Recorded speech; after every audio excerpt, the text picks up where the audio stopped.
So I'll let you. There you go.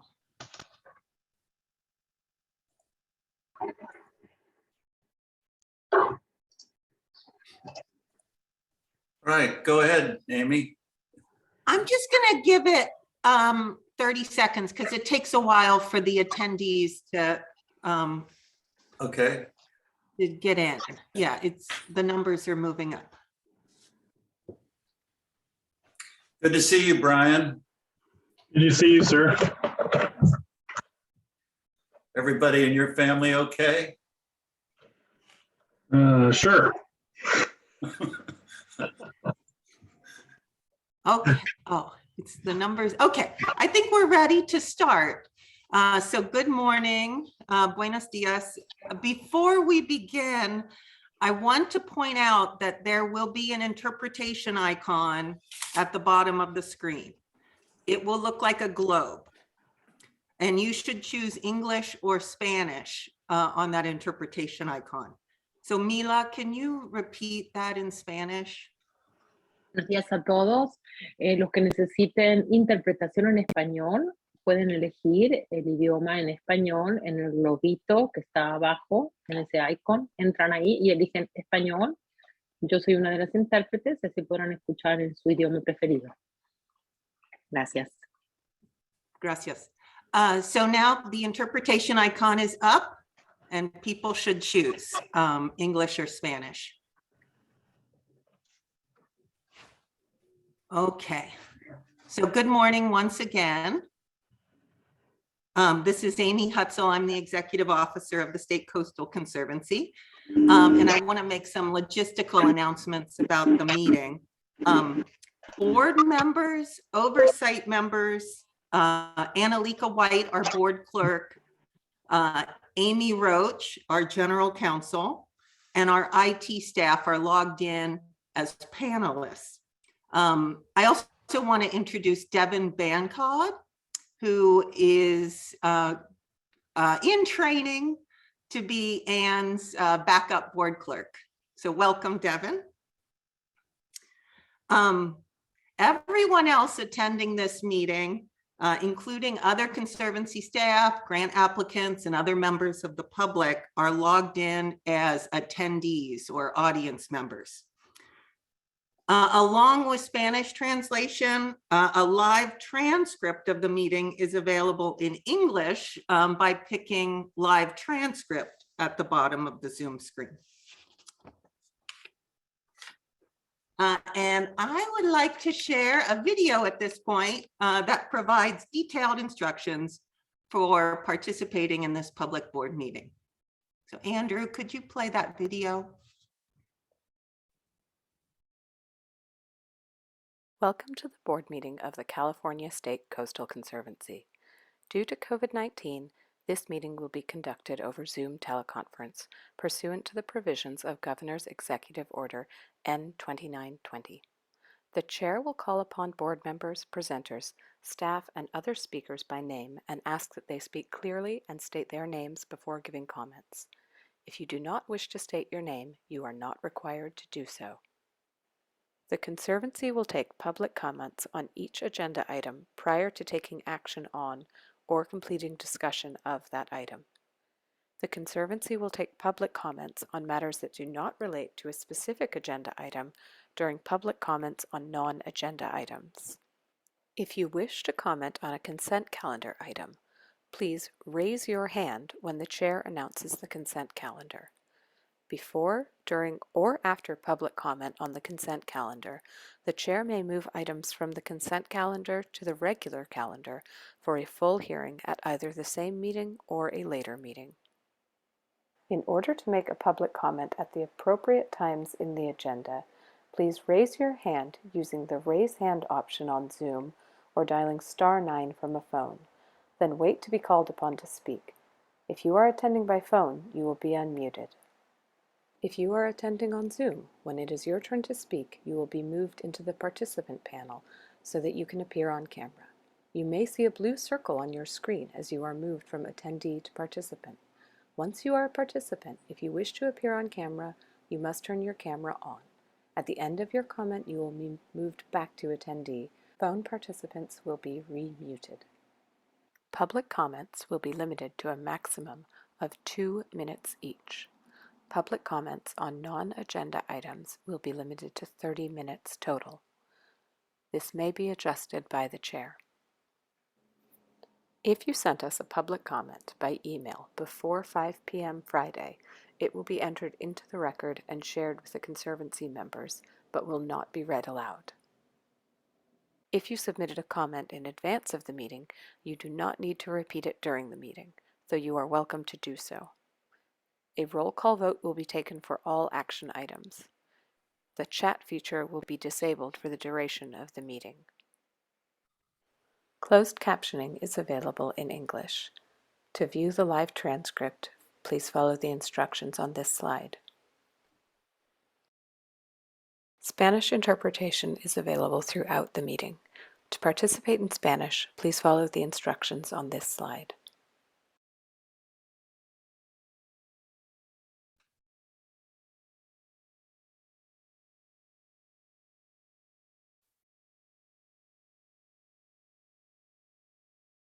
Okay, great. The instructions keep getting longer and longer. We will remind people about these instructions throughout the meeting. And note that the meeting's agenda has the action items at the top of the agenda with public comment on non-agenda items near the end. And we are doing that to ensure we have a quorum for the action items. If you need assistance during the board meeting, you can email public comments, that's all one word, public comments @scc.ca.gov. And can you please call the roll? Thank you, Amy. Good morning, Chair Bosco, Conservancy board members. I will be calling the roll now. If you guys can all unmute yourself. Thank you. All right, Ms. Nodoff, Present. Ms. Brownsy, Present. Mr. Cash, Here. Ms. Gutierrez Groundage, Present. Ms. Miller, Present. Mr. Alioto, Here. Chair Bosco. Here. We have a quorum. Great, thank you. And Chair Bosco, we are ready to go. Well, thank you very much, Amy, and welcome to everyone. Happy to have everyone here and hoping to hear from most of you. Before we get started, my name, by the way, is Doug Bosco, and I chair the Conservancy. And before we get started, I'd like to introduce the other members of our board. Ms. Annie Nodoff is representing the California Senate. Ms. Mars Gutierrez Groninch is representing the Assembly. Ms. Donna Brownsy is the new chair of the Coastal Commission and is joining us for the first time. Welcome, Donna. Brian Cash is representing the Resources Agency. Gail Miller represents the Department of Finance, and Joseph Alioto is appointed by the governor. And Kara Woodruff is representing Senator Laird. I don't think we have any other people to introduce. So the first order of business will be the approval of the minutes of our last meeting. Does anyone have any additions or corrections to the minutes? If not, why don't we go ahead and call the roll on that? Incidentally, we will be calling the roll, a roll call vote for any action item today because we're on Zoom. So do you want to take a motion, sir? Oh, yes. Who'd like to move approval of the minutes? Annie? Move Would you like- approval. Okay. Mr. Cash, would you like to second that? All right. Yes. Oh, okay, good. Thanks. Moved and seconded. Go ahead. All right, Ms. Nodoff, Aye. Ms. Brownsy, Do I vote on this? you can abstain if you like. Oh, okay, I'll abstain. Mr. Cash, Aye. Ms. Miller, Aye. Ms. Gutierrez Groundage, Aye. Mr. Alioto, Aye. Chair Bosco. Aye. This motion passes. December minutes is approved. All right, we now go on to the consent calendar. And these are projects that are $250,000 or less, or continuations of previously approved projects. This would be the time anyone in the public should make comments if you have a comment on any item on the consent calendar. Do we have members of the public that want to comment? I do not see anyone, sir. All right. Do any members of the board want to change or remove any of the items? Okay, will you please call the roll then, Anne? Sure. Would you like to take a motion in a second? Mr. Chair, I move passage of the consent items. Thank you, Mr. Alioto. And who would like to second? it. All right, good. Moved and seconded. All Go right. ahead. Anne. All right, sir. Ms. Noto, Aye. Ms. Bronzy, Aye. Mr. Cash, Aye. Ms. Miller. Yeah. Oh, okay. Ms. Gutierrez Groundridge, Aye. Mr. Alioto, Sorry, Annie. Aye. Chair Bosco. Aye.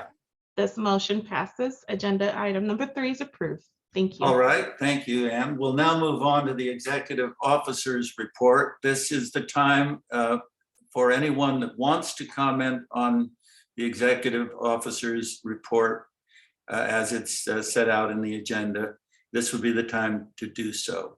Is there anyone that wants to comment? I do not see any hands up. All right, then we'll close public comment on this item. And Anne, would you go ahead with your report? Yeah, I'm gonna Amy, go I'm ahead. sorry. I'm all mixed There's up today. Yeah, Go ahead, we've got Amy. several A people, Anne and Amy Roach. The executive officer's report consists of 3 discussion items. The first 2 of which are the 2022 financial report and the 2022 strategic plan progress report. And both of those are going to be presented by Mary Small, deputy executive officer. So hopefully she's getting moved over now.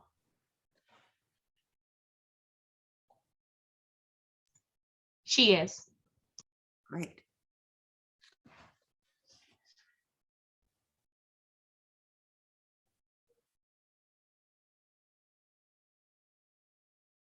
Technology takes longer than you would think it does.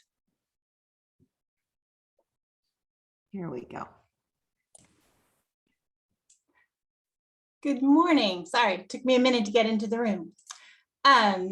So this is the 11th time that I have presented an annual financial report to the board. And I think I can say with confidence that this is the first time that the report is completely full of good news.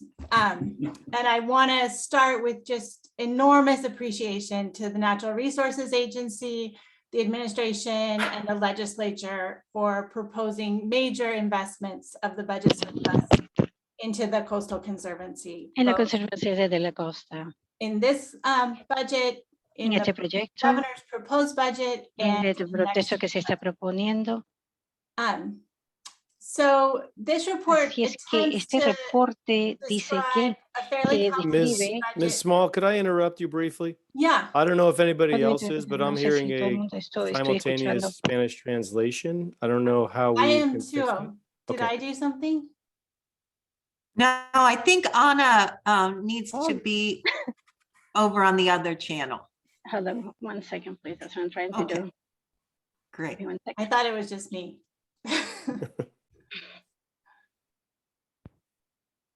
Lo apologize, but it's not okay. Let's see Spanish. Okay, thank you. Thanks. Okay, Okay, is there still an echo? ¿todavía se escucha? Can Yeah, I go ahead and mute Todavía se yourself for escucha. me?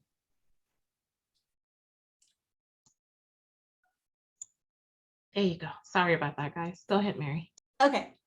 All right, so this report attempts to describe what is a fairly complicated budget in kind of plain language. And we divided up between the project funding, the funding available for our projects, and support funding, the budget for our operations. As I mentioned last year, the state budget included 105 million, almost 106 million from the general fund for projects and programs, kind of broken out into specific allocations, which are provided in that report. But notably, there was 14 million for our Explore the Coast program, 14 million for the Santa Ana River program, 28 million for the West Coyote Hills. And an important new program was added to the Conservancy, the planning for the Great Redwood Trail, and an appropriation of 10.3 million for that effort. The governor's proposed budget for the coming year for 22-23 includes 350 million to the Coastal Conservancy from the general fund for coastal resilience projects and an additional 10 million for wildfire resilience. SB 155, which was a trailer bill last fall, calls for an additional 150 million for coastal resilience in the following year, 23-24. So as I said at the beginning, this is an absolutely unprecedented commitment of general fund to the Conservancy for our work. And the timing is very, very fortuitous for our agency because we have appropriated almost all of the remaining bond funds that were available to us. We expect on July 1st that we would have about $20 million of unappropriated bond funds remaining. This report is also an opportunity to kind of step back and give an overview of the project funding. So last year, the board authorized nearly $80 million for our projects, which was more than the year before and included several large authorizations that had been directed by the legislature, funding for Tijuana River and Eden Landing, Alameda Creek. We also saw an increase in authorizations out of the Coastal Trust Fund, and these are funds that the Conservancy holds for specific purposes. And the board authorized once through cooling mitigation funds for Ormond Beach and settlement funds for the creosote piling removal work in San Francisco Bay.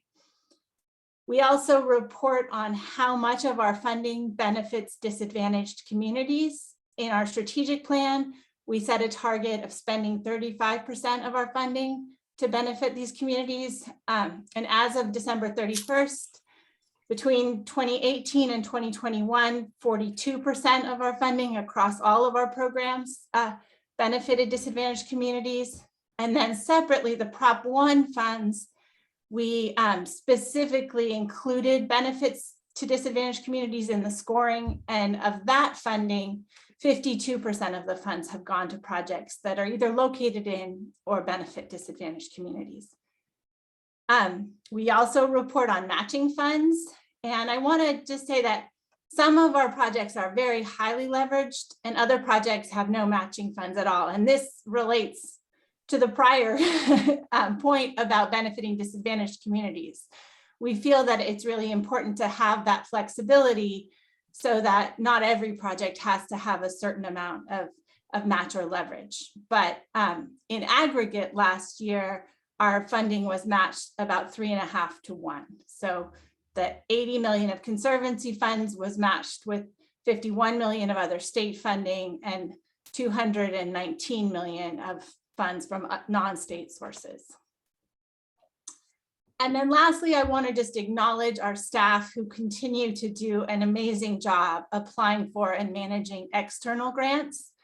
This is a really important form of technical assistance that our staff provide, writing and handling incoming grants from other sources and delivering those funds to our projects. And it takes a significant amount of staff time, both our project staff and our administrative staff.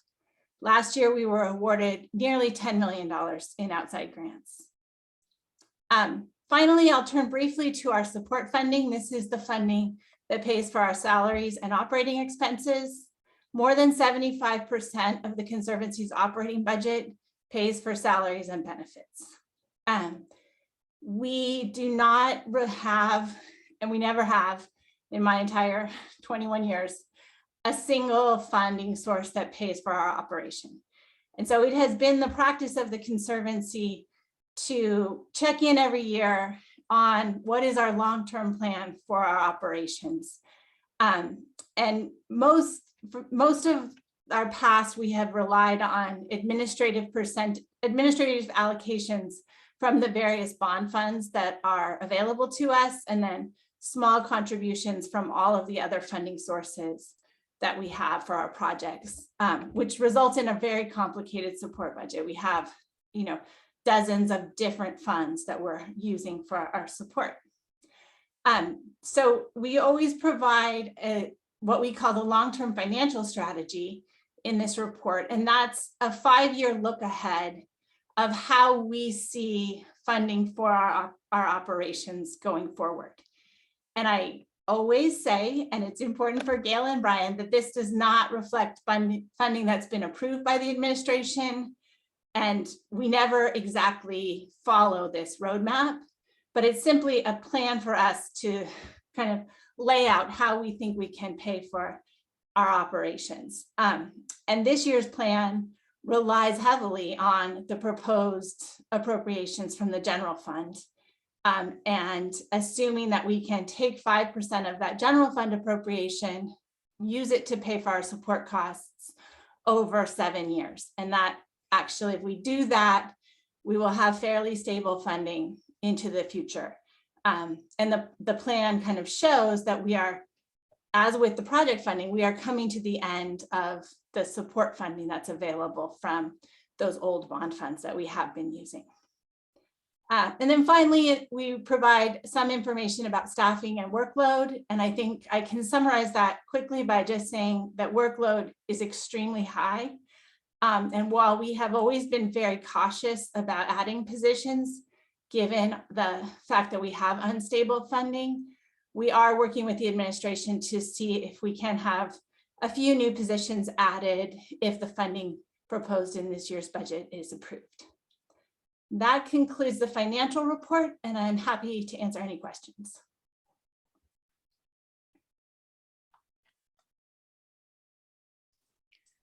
Do you have any idea what proposed positions you would like to institute if you have the opportunity? I do, and I'm looking to Mr. Cash to see if that's something I can really talk about.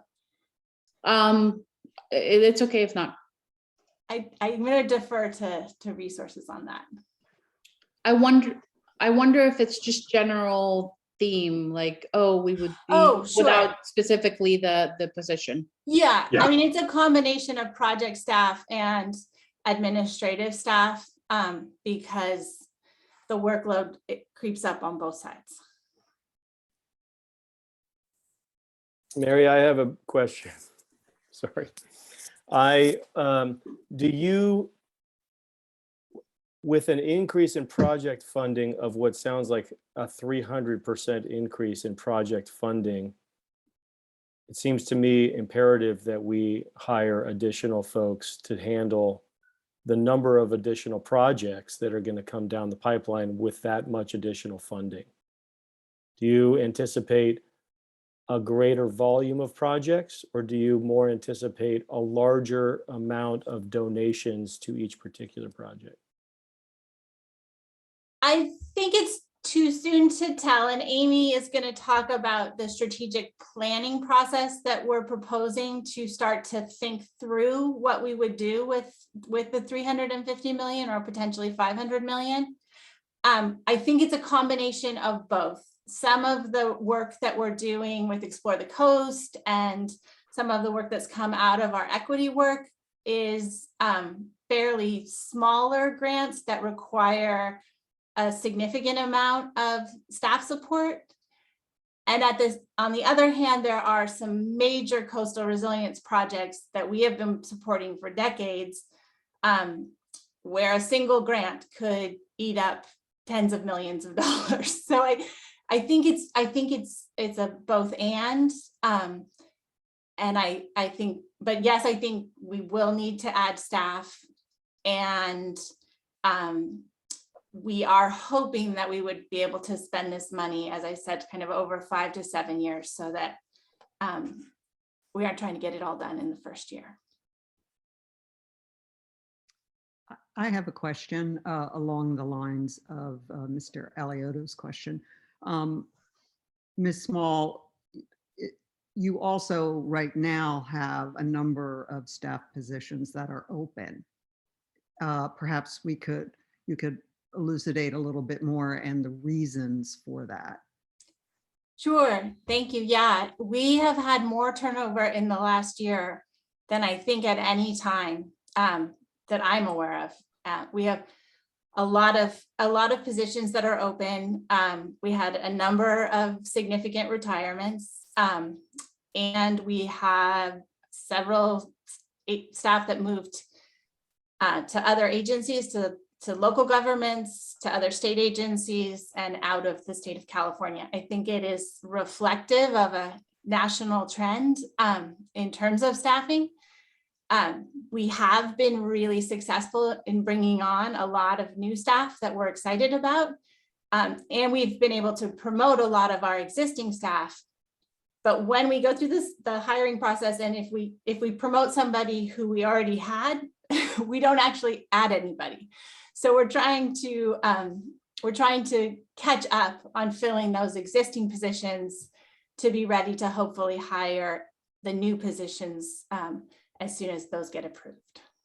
And how important a factor would you say is the differential between the state pay and that local governments and other entities can pay staff for similar work?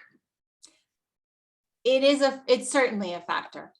We have had some really great staff leave to go to local government and tell us flat out they just couldn't turn down the financial increase that those jobs offer. So, that's a huge factor, and the cost of living in the Bay Area is not helpful. Right, the coastal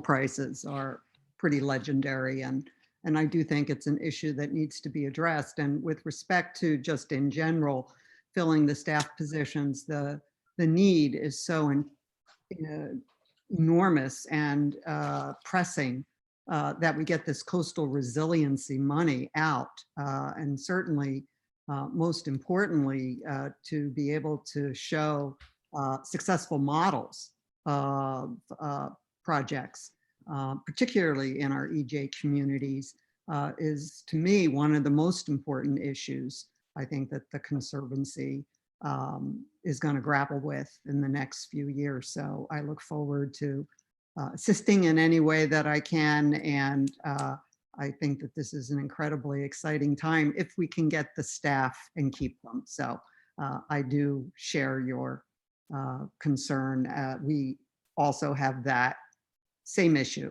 that's a challenge at the Coastal Commission. Thank you very much. Thank you. Mary, I have a question. In addition to the general fund money, aren't we still going to get Measure AA money? Yes, that funding goes to the Bay Restoration Authority, so I didn't include it in this financial report, although that's a question maybe I should in the future. But yes, there's 25 million a year in addition through the local tax measure that funds the Restoration Authority. Okay, thank you. And I think just wanted to add on the Brian, staffing issue that, the Conservancy has a long tradition of really having long tenured expert staff. And it's, while I understand that some of them are cycling out for a variety of reasons, I think it's also really exciting with the new staff that's coming on. I think you've been doing a really good job of bringing new voices and faces to the agency. So that's exciting too. So I hope you get approved for the new positions. Thanks, Annie. Brian, did you have a question? I just had a comment. I just want to thank everyone that put time into putting this together. This is always very helpful for us to see as a board. I kind of use this as a model for other boards to use. So I just wanted to let you know that this is very helpful to see, okay, we're not going to fall off a cliff anytime soon on staffing and on project money. And So it's a great report to have. So thanks. Thank you. And I guess the last thing I will say is we just announced, and we're going to be announcing a few more positions. So please spread the word because we are looking for good candidates, and we're really hoping to hire. If it's all right, I'll go on to the strategic plan report. Yeah, I did just want to point out to the attendees, the public, we took public comment on the executive officer report at the beginning of this. So, we're going to move through the executive officer report and then through the items, and then we'll have public comment on non-agenda items at the end. Great. So this is the annual progress report under our existing strategic plan. The board adopted a plan in 2017 to guide the agency from the period of 2018, 5 years of 2018 through 2022.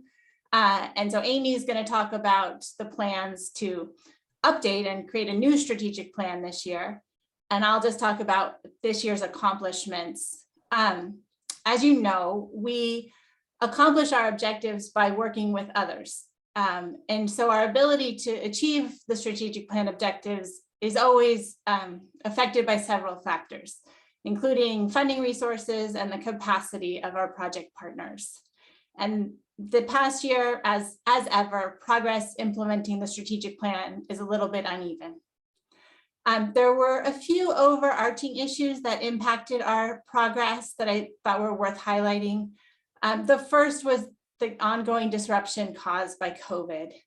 And really where we saw that impacting our projects was the capacity of local governments to deal with new trails and new parks was just limited. A lot of our local government partners were just stretched dealing with the impacts of the pandemic.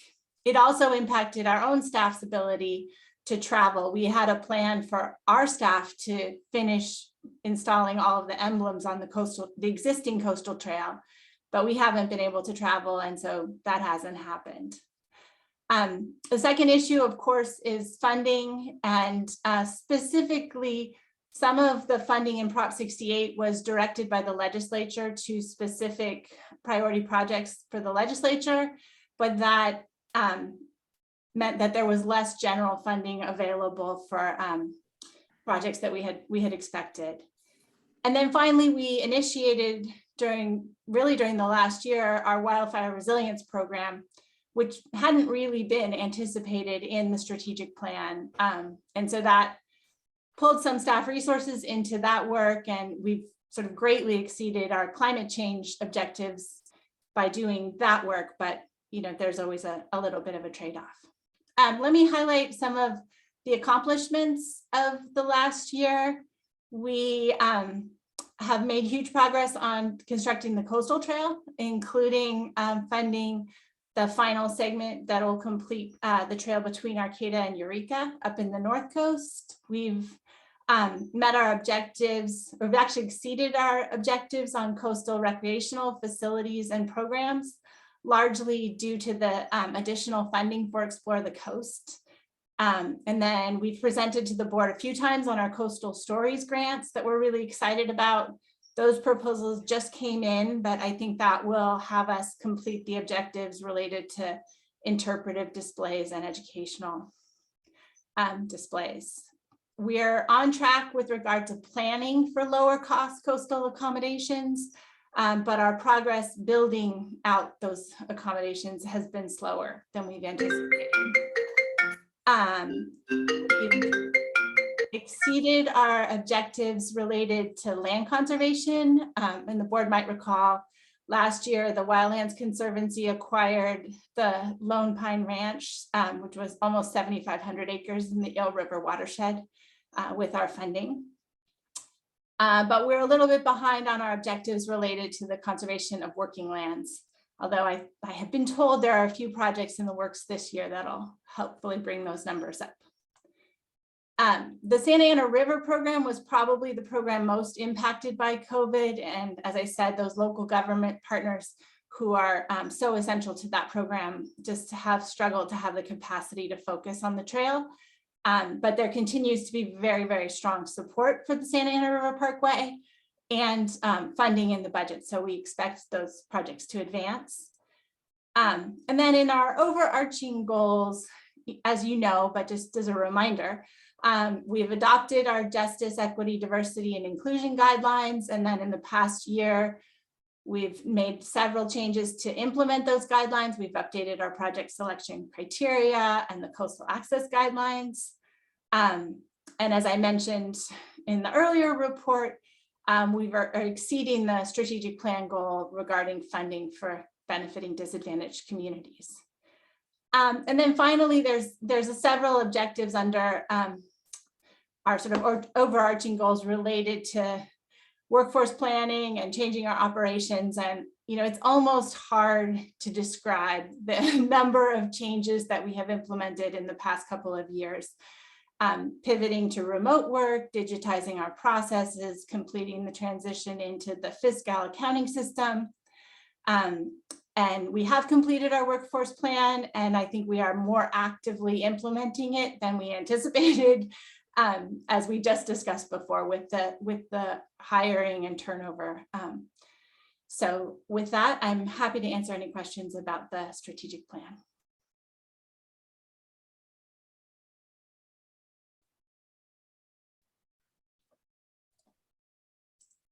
All right, well, thank you, Mary. And that the impressiveness of the financial report is thanks to Mary's hard work on that. And I want to share in Brian's appreciative statement about it. And I don't think I could be doing this job without Mary Small. So thank you. I'm going to quickly give a kickoff introduction to the next strategic plan. So we're in a really great position in terms of the governor's budget and the coastal resilience funding that's proposed in there. And the timing is perfect in terms of our strategic plan. This is our final 5th year of our current strategic plan. So we are going to develop a new strategic plan for 2000, I always get these years mixed up, 23 through 2027. So the next 5-year strategic plan. And obviously a significant focus of that strategic plan will be on the coastal resilience funds, the Explore the Coast funds, the wildfire resilience funds, and all these different funding pots that we received this fiscal year or are anticipating receiving in the next couple years. So it's an exciting time. The new strategic plan, I think, will be, it will look familiar in some ways. We're going to organize it around the same 3 themes: explore the coast, protect and restore the coast, and climate ready. And then across those themes have an overlay of environmental justice as it touches on all 3 of those areas. And then our San Francisco Bay Area program and our Santa Ana River program, both, you know, legislated geographic programs, we will incorporate those 2 into the strategic plan as well. We're also at a really great time for the strategic plan, thanks to many statewide reports. I think we're most excited about the pathways to 30 by 30 at the state level, which is in draft right now. There's several other reports on climate adaptation, for example, that we can take advantage of the goals and objectives in those reports and explain how our strategic plan goals and objectives help to implement these statewide goals. And we can also really take advantage of all the feedback that's already come in on the statewide reports and on several efforts that the Conservancy has undertaken. So we're not starting from scratch. This update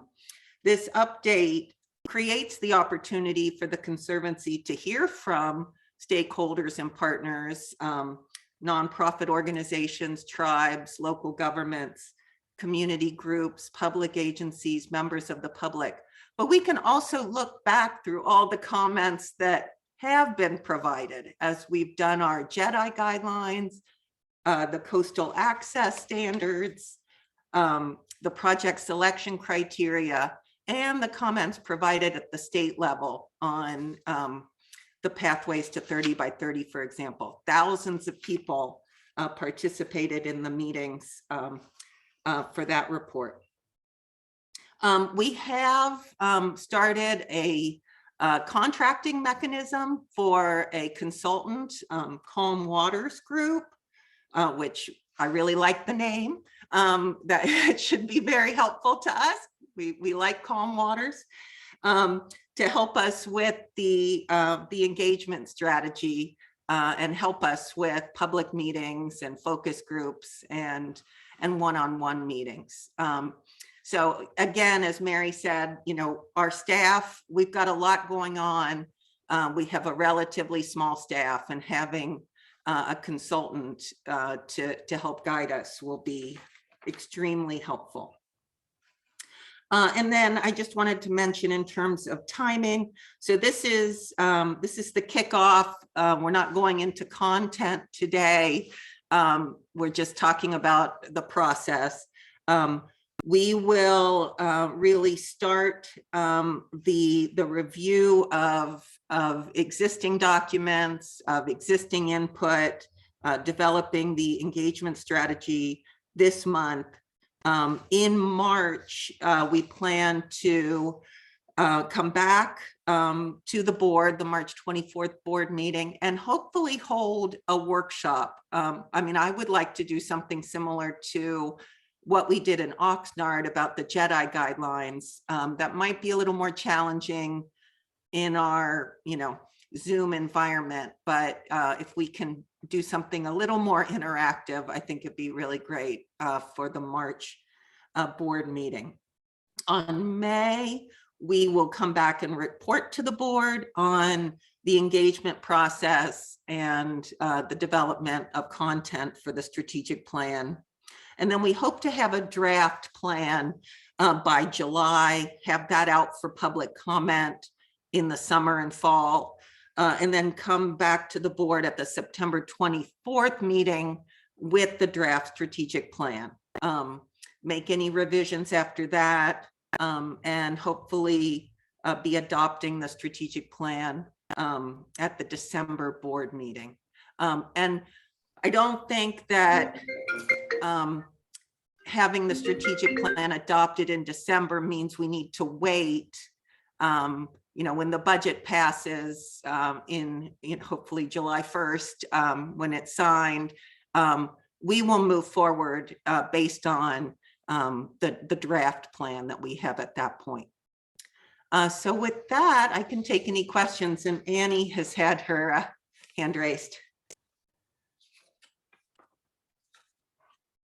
Yeah, I just wanted to say, you mentioned it, but I do think there's some overriding administration priorities like 30 by 30 and outdoors for all that really are right in the Coastal Conservancy's wheelhouse. And as Brian often says, the Conservancy can set a model for other agencies. So I think really those two in particular are things that we really ought to center in our strategic planning, as well as our project analysis, get those integrated into the workings of the day-to-day stuff. And then I think I think we really have a chance to shine there. And I just wanted to compliment the staff on, it's really quite a impressive achievement to have to get so much of the dollars out to disadvantaged communities in such a short time. And I think that also is kind of unique in the, a lot of the administrations looking for ways to really operationalize some of these goals. So that's another thing I want to encourage you to expand on, and it can be used as a model as well. Yeah, thank you. Chair Brownsey? Yes, thank you. Following on Annie's comments, as you know, one of the issues I'm semi-obsessed with is the impact of sea level rise on coastal communities. And the communities that I'm the most concerned about are those communities that do not have a lot of resources. And so oftentimes their need is great. So for EJ communities, particularly around water treatment and facilities being at risk, as well as contaminated sites, as well as just the physical factors of flooding. And so I'm wondering, is that contemplated under the climate category? And how are we gonna, because this is an unprecedented amount of money for an unprecedented purpose to the Conservancy, how are we gonna communicate to those communities of need so that they, and assist their efforts to apply for resiliency grants to do this incredibly important work? Is that going to be part of the strategic plan, and is it appropriate, and sort of how do you see reaching out to these communities? Thank you. Yeah, no, that's a great question, and worth a whole, workshop and day of discussion in and of itself.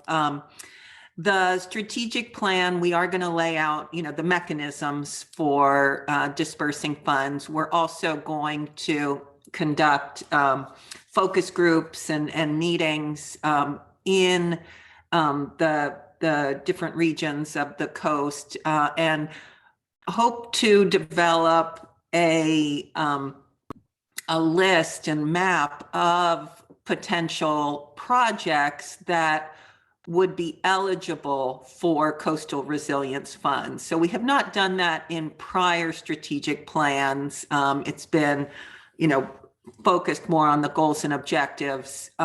With Measure A in the Bay Area, we did put together a project list and a map of potentially eligible projects. So it doesn't mean these are the only projects that would get funded. It doesn't mean that being on the map means you're definitely going to get funded, but highlighting some of the large and small projects that we can do that will really move the needle on coastal resilience. I think it's a way of bringing the strategic plan much more to life for people and generating excitement. People will be able to see, their place reflected in our strategic plan. In terms of sea level rise resilience, I would say while 500 million seems like a huge amount on one hand, it also is not going to solve all of the issues up and down the coast and in San Francisco Bay related to sea level rise. So we're really gonna, what, Brian? I said, you mean that's not going to solve everything? Oh my gosh, I wish it would. I think we're going to have to focus on, from my perspective, it's focusing on two areas. One, communities that don't have the capacity to do the planning and implementation for sea level rise resilience without the assistance of the state. And the second part is focusing on projects that employ nature-based solutions and that can demonstrate to other jurisdictions what can be done to work with nature to adapt to sea level rise. So I would say those are kind of the two priority areas within sea level rise resilience work. I thank you for that response. Just to follow up, I know that there are a number of smaller communities who are engaged in collaborative efforts. Eureka, Eureka, Arcata, in terms of their water treatment systems, but have no funding to implement. The coastal cities, Oceano, Cambria, San Simeon, yada, yada, yada. They are incredibly small but vital communities to the Central Coast economy, and yet they are, at the precipice of disaster in terms of these issues. So I'm just hoping that there's an ability to really reach out, and there's tons of need in some of the Southern California communities like Oxnard and others. So, for me, I think it's so great to hear you say that, but also to really, I think there's a lot of information, a lot of collaboration going on out there. And I know you talk with all kinds of different folks constantly, especially the Coastal Commission and folks at Resources and other agencies who are doing this collaborative work to try to address these issues, but lack the funds to carry these projects over the line. So I'm hoping we'll see application of that money. And like you said, God, I wish 500 million would solve the problem. It's literally a drop in the bucket, unfortunately. Thank you. Yeah, thank you for all that feedback. Okay, Amy, are you finished with your report? Yes, I think we are done with the executive officer report. Thank you, Doug. And thank you. Good job, you and Mary. Okay, we're ready to go on to the project part of our agenda, and we'll begin with item number 5, and Rodrigo Garcia will present that project.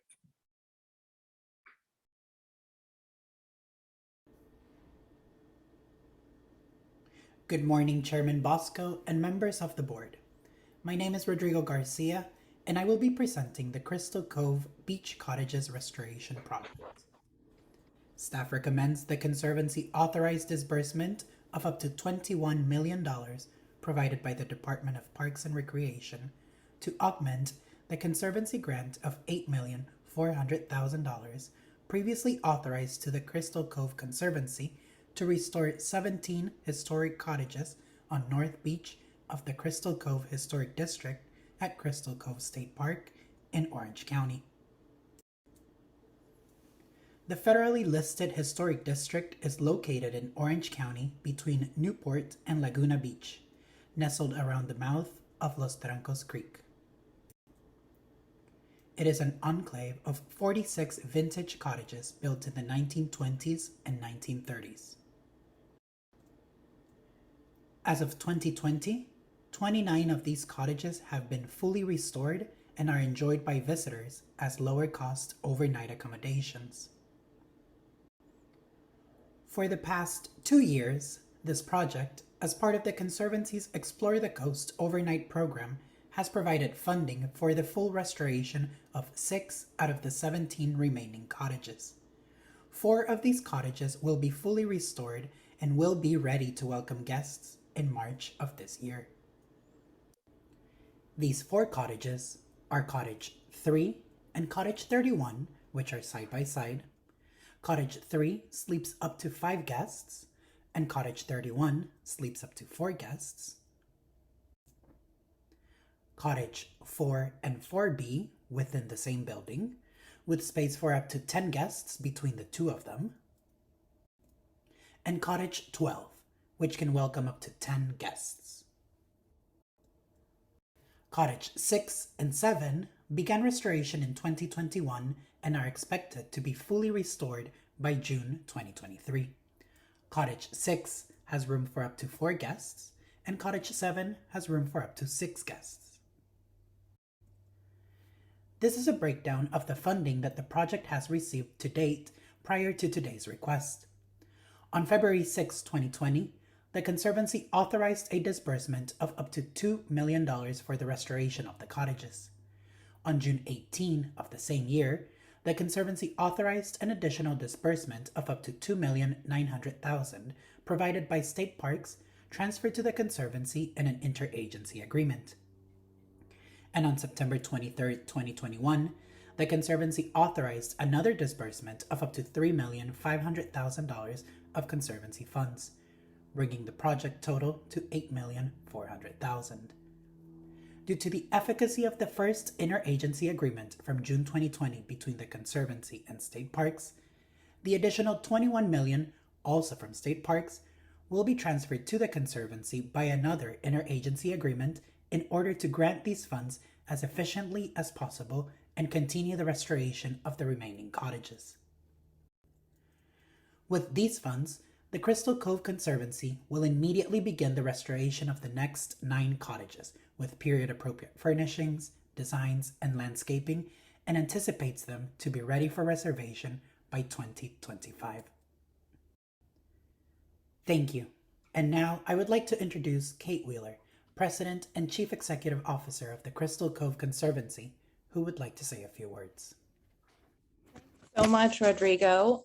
Chairman Bosco, members of the board, I'm Kate Wheeler. I'm President and CEO of Crystal Cove Conservancy, speaking to you today from the ancestral homelands of the Ahoshman and Tongva tribal nations. The cottages at Crystal Cove provide an unparalleled experience for visitors. As more and more of our coast is lost to private development, the cottages at Crystal Cove have held back that rising tide of development and held fast to their original purpose, to be a place for people to gather, to celebrate, and to renew their spirits. The cottages represent so much more than that, though. They represent a complex and storied history as the ancestral homelands, as I said, of the Ahoshman and Tongva tribal nations, whose members remain an important part of our community today. As the home of a vibrant community of Japanese American farmers before World War II, whose stories we are working to retell today. And critically, as a living classroom and outdoor learning lab for thousands of underserved students each year. Almost 3/4 of our students come from Title I schools in lower income communities. Like you, we are committed to work that creates expanded access for people from all backgrounds, especially those who have faced historic barriers to access to places like Crystal Cove, BIPOC folks, LGBTQ folks, just the disabled community. Our aims parallel yours, and these funds will advance those aims to offer affordable opportunities for people to stay at the coast, to expand access to protected lands and waters for all people, to educate and inspire people to become the coastal stewards of tomorrow. So to our partners in all things at California State Parks, the Natural Resources Agency, and the administration for providing this monumental investment, to the California State Coastal Conservancy for your already very substantial investments in our work, and for the support of this investment from State Parks, we are enormously grateful. Thank you so much. Thank you, Kate Wheeler. All right, are there any questions or comments from the board? Mr. Chairman, I have a question. Go ahead. Ms. Wheeler, thank you for that presentation. And, you know, it is a terrific project. You said that 3/4 of the students come from what we would term EJ communities, EJ schools. Are those for programs, or are those kids staying at the cottages? Those are for programs. About almost 3/4 of our students come from those Title I schools, most of them inland from here. So that is for the schools, for our school programs, not for the cottages. And I'm happy to speak a little bit to what we're trying to do with the cottages in terms of equity and access, if it would be helpful.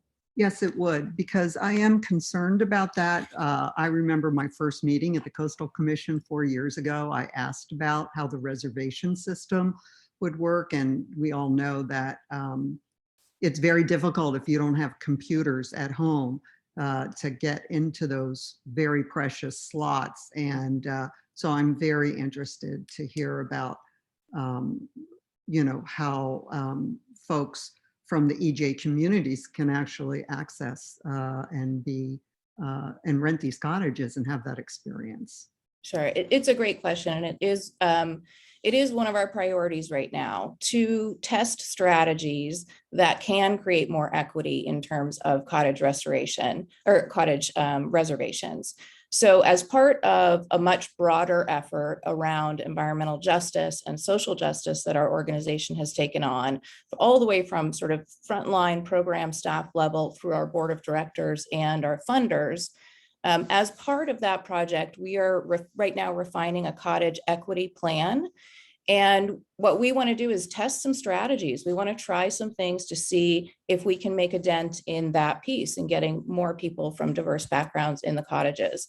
So some of the strategies that we're planning on testing out are creating video tutorials with screencasts and instructions on how to use the Reserve California system, some tips on how to make it work for you. And we're going to do those in multiple languages so that people from different communities can access that information. In addition to that, we're going to be partnering with BIPOC-led organizational groups, LGBT groups, to try to help folks in those communities understand how to reserve the system.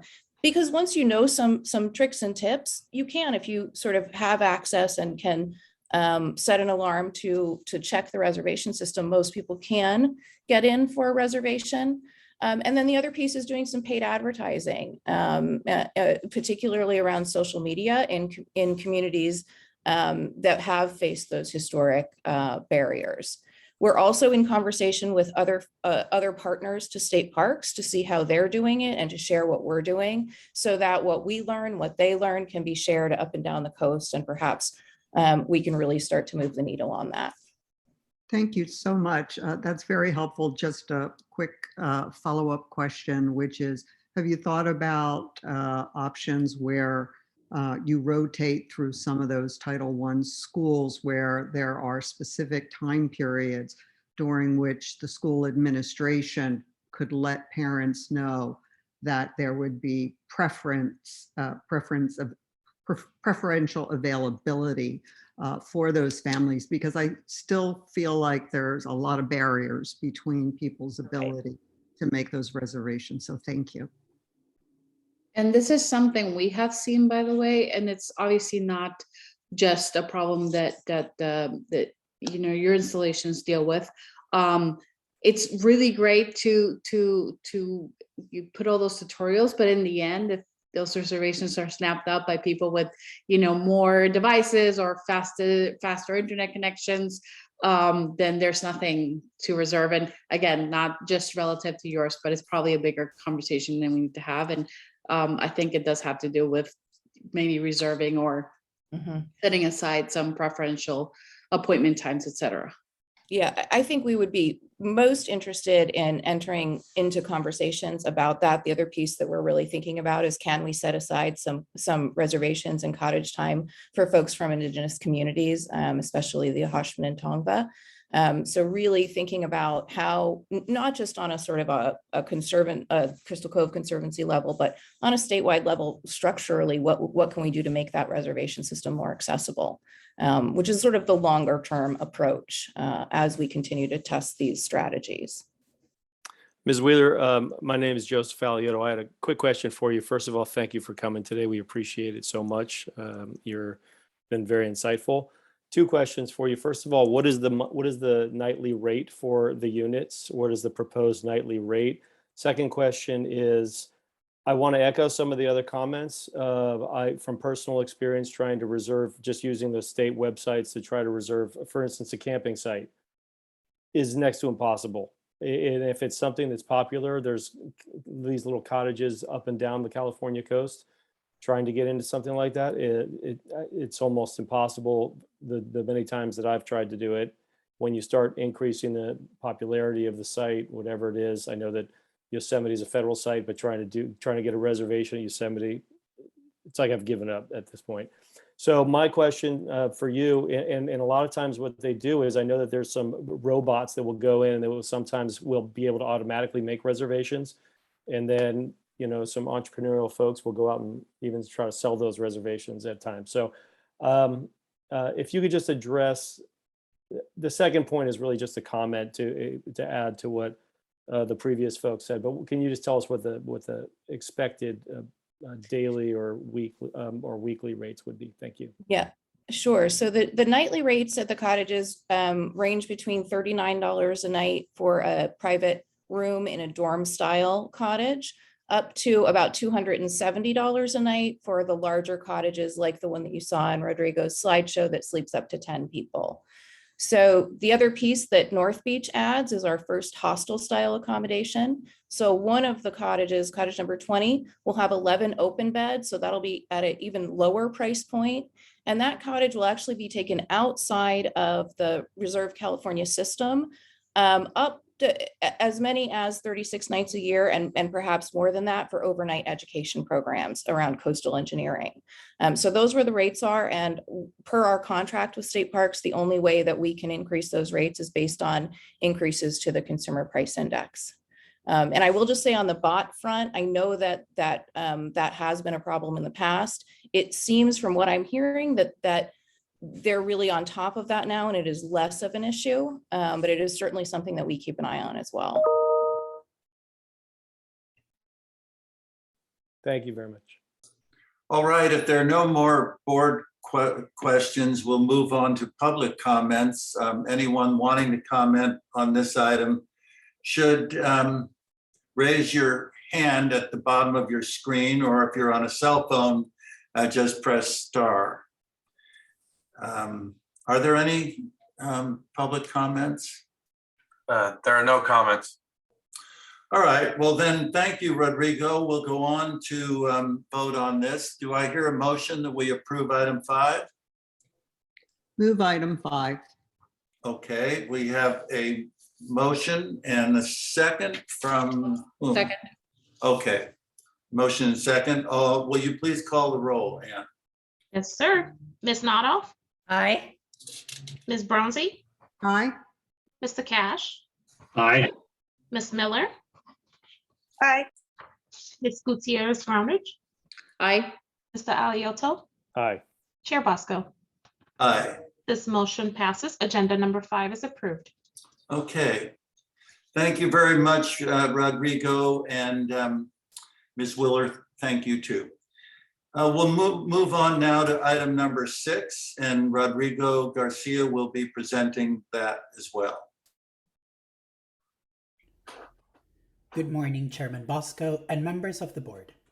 My name is Rodrigo Garcia, and I will be presenting the OC Riverwalk project. Staff recommends the Conservancy authorize disbursement of up to $5 million to the City of Anaheim to prepare preliminary plans, permit applications, and environmental documentations for the OC Riverwalk, a project to improve and enhance a portion of the Santa Ana River in the County of Orange. The OC Riverwalk is a multi-partner and multi-benefit project to transform the Santa Ana River corridor in Anaheim. Located between Ball Road to the north and Orangewood Avenue to the south, this 450-foot wide by 9,000-foot long site seeks to reestablish the river corridor as a place of interconnectivity between people, local businesses, and the recreation and ecology of the river. It will also improve connectivity between transit opportunities at the Anaheim Regional Transportation Intermodal Center and the Santa Ana River Trail. The portion of the Santa Ana River corridor running through Anaheim, as it exists today, is a rock-lined channel for stormwater conveyance and water resource management. It lacks engagement and integration with the community and the ecological functions of the river. As you can see in this photo, the area is uninviting and offers little to no shade for visitors to enjoy leisure time on the riverbank or walks along the river. In 2021, the City of Anaheim developed the OC Riverwalk Engineering Feasibility Study for this 2-mile stretch of the river. The feasibility study identified 17 unique opportunities to transform the river corridor into a multi-benefit location for visitors and residents. The proposed project will design 4 of these elements. The first element is the reconfiguration of the riverbank through the replacement of the existing riprap with a soil cement bank that will allow safe access to the river. Improvements will include tree planting and native drought-tolerant landscaping. The landscaping will provide significant benefits, including increased shade, carbon sequestration, improved air quality, and more comfortable conditions for recreation. The second element is the installation of 2 temporary river water impoundment structures to create semi-permanent water bodies in the Santa Ana River. These impoundments will collect water from the local groundwater recharge system and will create an opportunity for safe public access to the river through non-motorized activities like kayaking or paddling. The third element is the creation of a pedestrian, bicycle, and equestrian trail connection from the Santa Ana River Trail at Catella Avenue to the Anaheim Coves Park. In this image, the dotted line represents the proposed trail extensions. Lastly, the fourth element is the construction of a dedicated, non-motorized bridge that will more safely connect pedestrian, bicycles, and equestrians to the Santa Ana River Trail by connecting both sides of the riverbank and allowing users to avoid having to cross the river through Catella Avenue. The OC Riverwalk is an opportunity to transform this segment of the Santa Ana River from an uninviting stormwater channel into a regional recreation attraction for visitors to enjoy. Thank you. And now I would like to introduce Johnny Larson Cash, Director of Community Services for the City of Anaheim, who would like to say a few words.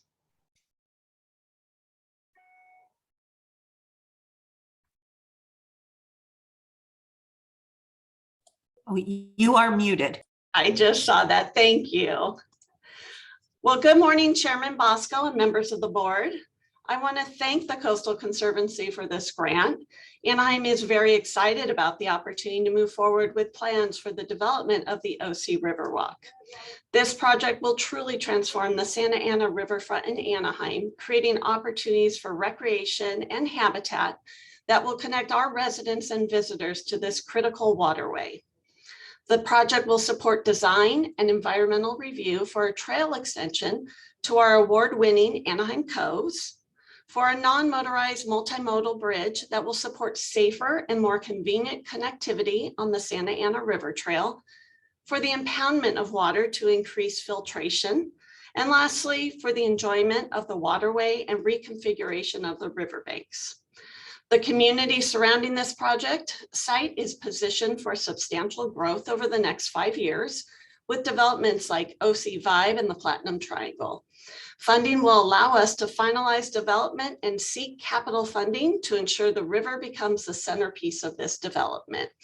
Again, thank you so much for your support. Okay, thank you, Ms. Larson Cash. And are there any questions from the board? Or comments? Oh, Senator Allen, nice to see you. Thank you for joining us. It's nice to see you. I'd love to just get a better sense of the finances. First of all, this looks like a great project. Certainly something I would support. I do know we had a bill that came before the legislature a little earlier on looking at. It was looking at alcohol advertising in that area, but the point is that there's quite a substantial development happening right there next to Anaheim Stadium, with a massive residential, retail, commercial, recreational space, and I can only imagine that this project will provide a tremendous amount of additional benefit to that project. And I'm wondering, I mean, are they chipping in to help with the project as well? Because I'm fully supportive. I just want to see how it interacts with the project that's going up there. Yes, Senator. So you are correct. We have a couple of different very large development projects happening in Anaheim. The first one is surrounding the Anaheim Angels Stadium. And then the second one, which is also very closely related to this project, is around the Honda Center, which is called the OC Vibe development. Those projects are both very private, independent projects, so they are not supporting financially any funding reporting related to the river. And so the city really views this as our role to activate that space. We also have plans to put in a park down the river adjacent to the stadium. But we are working with our partner organizations in Southern California to develop and improve this space. And we see it as a collaboration and an integration to those other projects. So when people are coming, whether residents, tourists are coming to Anaheim to visit those areas, we see this as another area that they could utilize. Yeah, I mean, from my perspective, it absolutely merits public investment. I would also say there's just given the proximity, there's no question that it will enhance the experience and the value of these two major commercial projects that are going in. And I would think that someone's making a lot of money off those projects. And I would think that whoever that is ought to think about how to contribute to this as well. And I can mention to you that there are development fees that are coming to the city that will be used to enhance these projects. Whether it's the park, the trail, or these areas, they will be involved in that sense. Okay, thank you. Hey, thank you, Senator. I just All right, wanted to are mention that it's good to see the Orange County Water District supporting this. You know, the Orange County Water District's actually kind of a model for reuse and recharge, and so it's good. I'd like to see that component of this project for improving self-reliance on water. And I can say, oh, I'm so sorry. That's it. I was just going to mention that we are in current conversations with the Water District. We have kept them involved in this project from the very beginning. And so we're collaborating very closely with them. All right, we'll go on now to public comment. Anyone wishing to comment on this item, please raise your hand, which is in the bottom of your screen. Or if you're on a cell phone, you can just press star. Anyone wishing to speak on this? There are no comments. Okay, then could I have a motion that we approve item 6? I move the approval of item 6. Okay, Mr. Aliotto moves, and Ms. Nodoff, do you want to second this? Second. All right, Ms. Nodoff seconds. Anne, will you please call the roll? Yes, sir. Ms. Nodoff? Aye. Ms. Bronzy? Aye. Mr. Cash? Aye. Ms. Miller?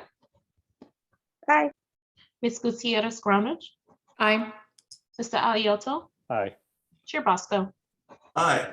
This motion passes. Agenda item number 6 is approved. Okay, thank you. And thank you again, Rodrigo. Okay, we'll go on now to item 7, and Megan Martinez will present that item.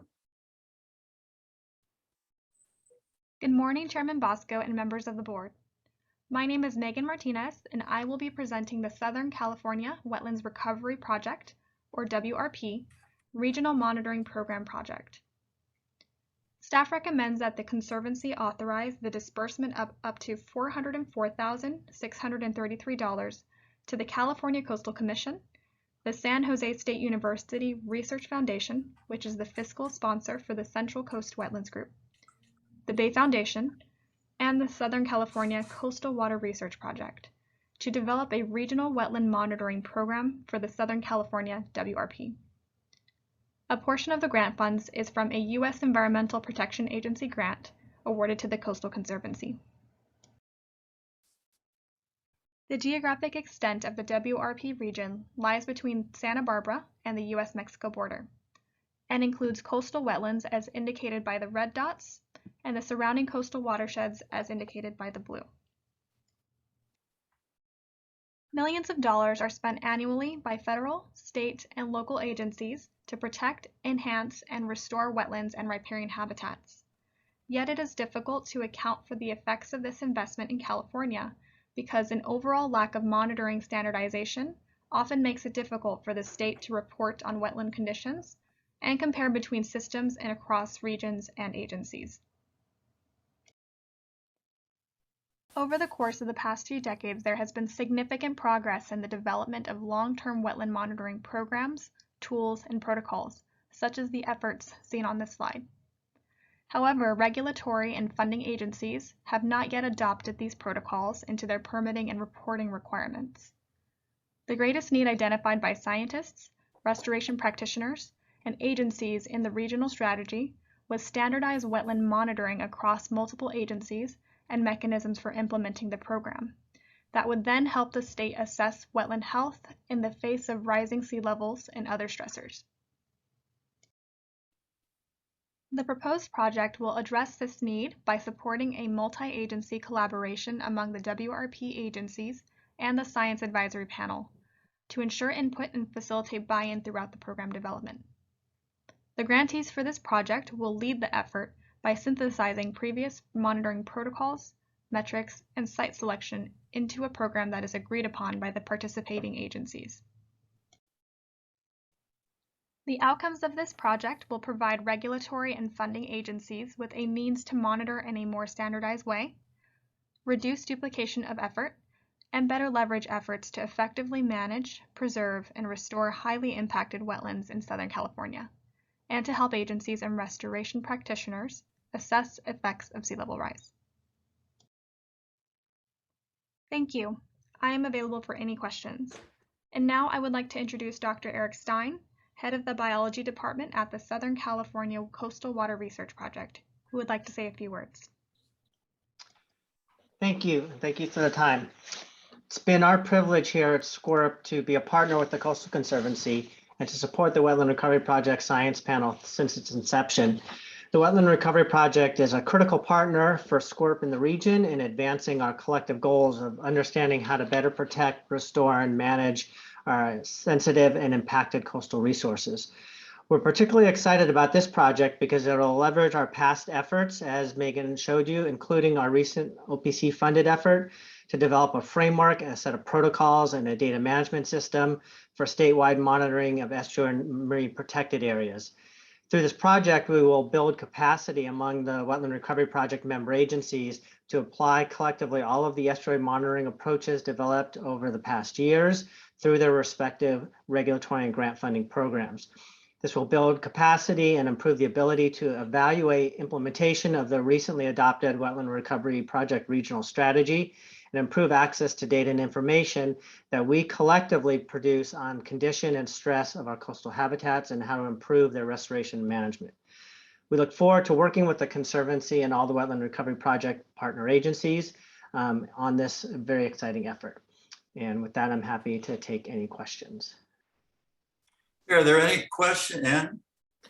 So, okay, I appreciate that explanation because SCORP's been around for decades, right? So this is building on existing efforts. I guess I had a question. If you're talking about estuary marine protected areas, 2022 is the decadal review for the marine protected areas. Are you going to have any findings that will help inform the decadal review of the marine protected areas? Because that's this year. Right. No, great question. So with the decadal review, in fact, the motivation for OPC funding the development of the protocols and framework is that there is no existing program in the marine protected area effort focused on estuarine marine protected areas, right? So there's 24 estuarine MPAs. There is no monitoring program. And so there will be no ability to report in the 2022 update on the estuarine portion of the MPA. So the motivation for the OPC project was to build the framework, the capacity, and the protocols to be able to do that in the next reporting cycle. And so this project is really critical because it'll allow us to take a lot of the effort through that and the previous efforts that Megan highlighted and begin to work with the partner agencies to figure out how they can implement that within their respective programs. And that will allow us to better leverage all of these efforts. Well, thank you, Dr. Stein. Are there any other board comments or questions? Yes, Mr. Chair, if I could maybe make a comment more than a question. as I understand it, the goal of this program is to unify the metrics and create a framework for monitoring. I know everybody on this board knows how important wetlands are.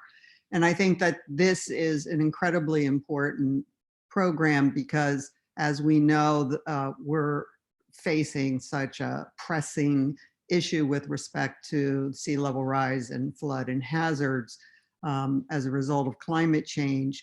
I think having unified metrics and creating frameworks, unified frameworks for monitoring are going to be incredibly important to cut down on duplication or confusion among agencies. In fact, I'm just going to call out the Secretary of Natural Resources for his leadership to establish unified metrics among state agencies with respect to sea level rise issues, which allow agencies to work collectively, but also individually in terms of these issues. So I see this as a very similar project and strongly support it. I'd like to second everything that you just said because it is important as we get our hands around this enormous and confusing issue. We have so many different methods of addressing it and quantifying it.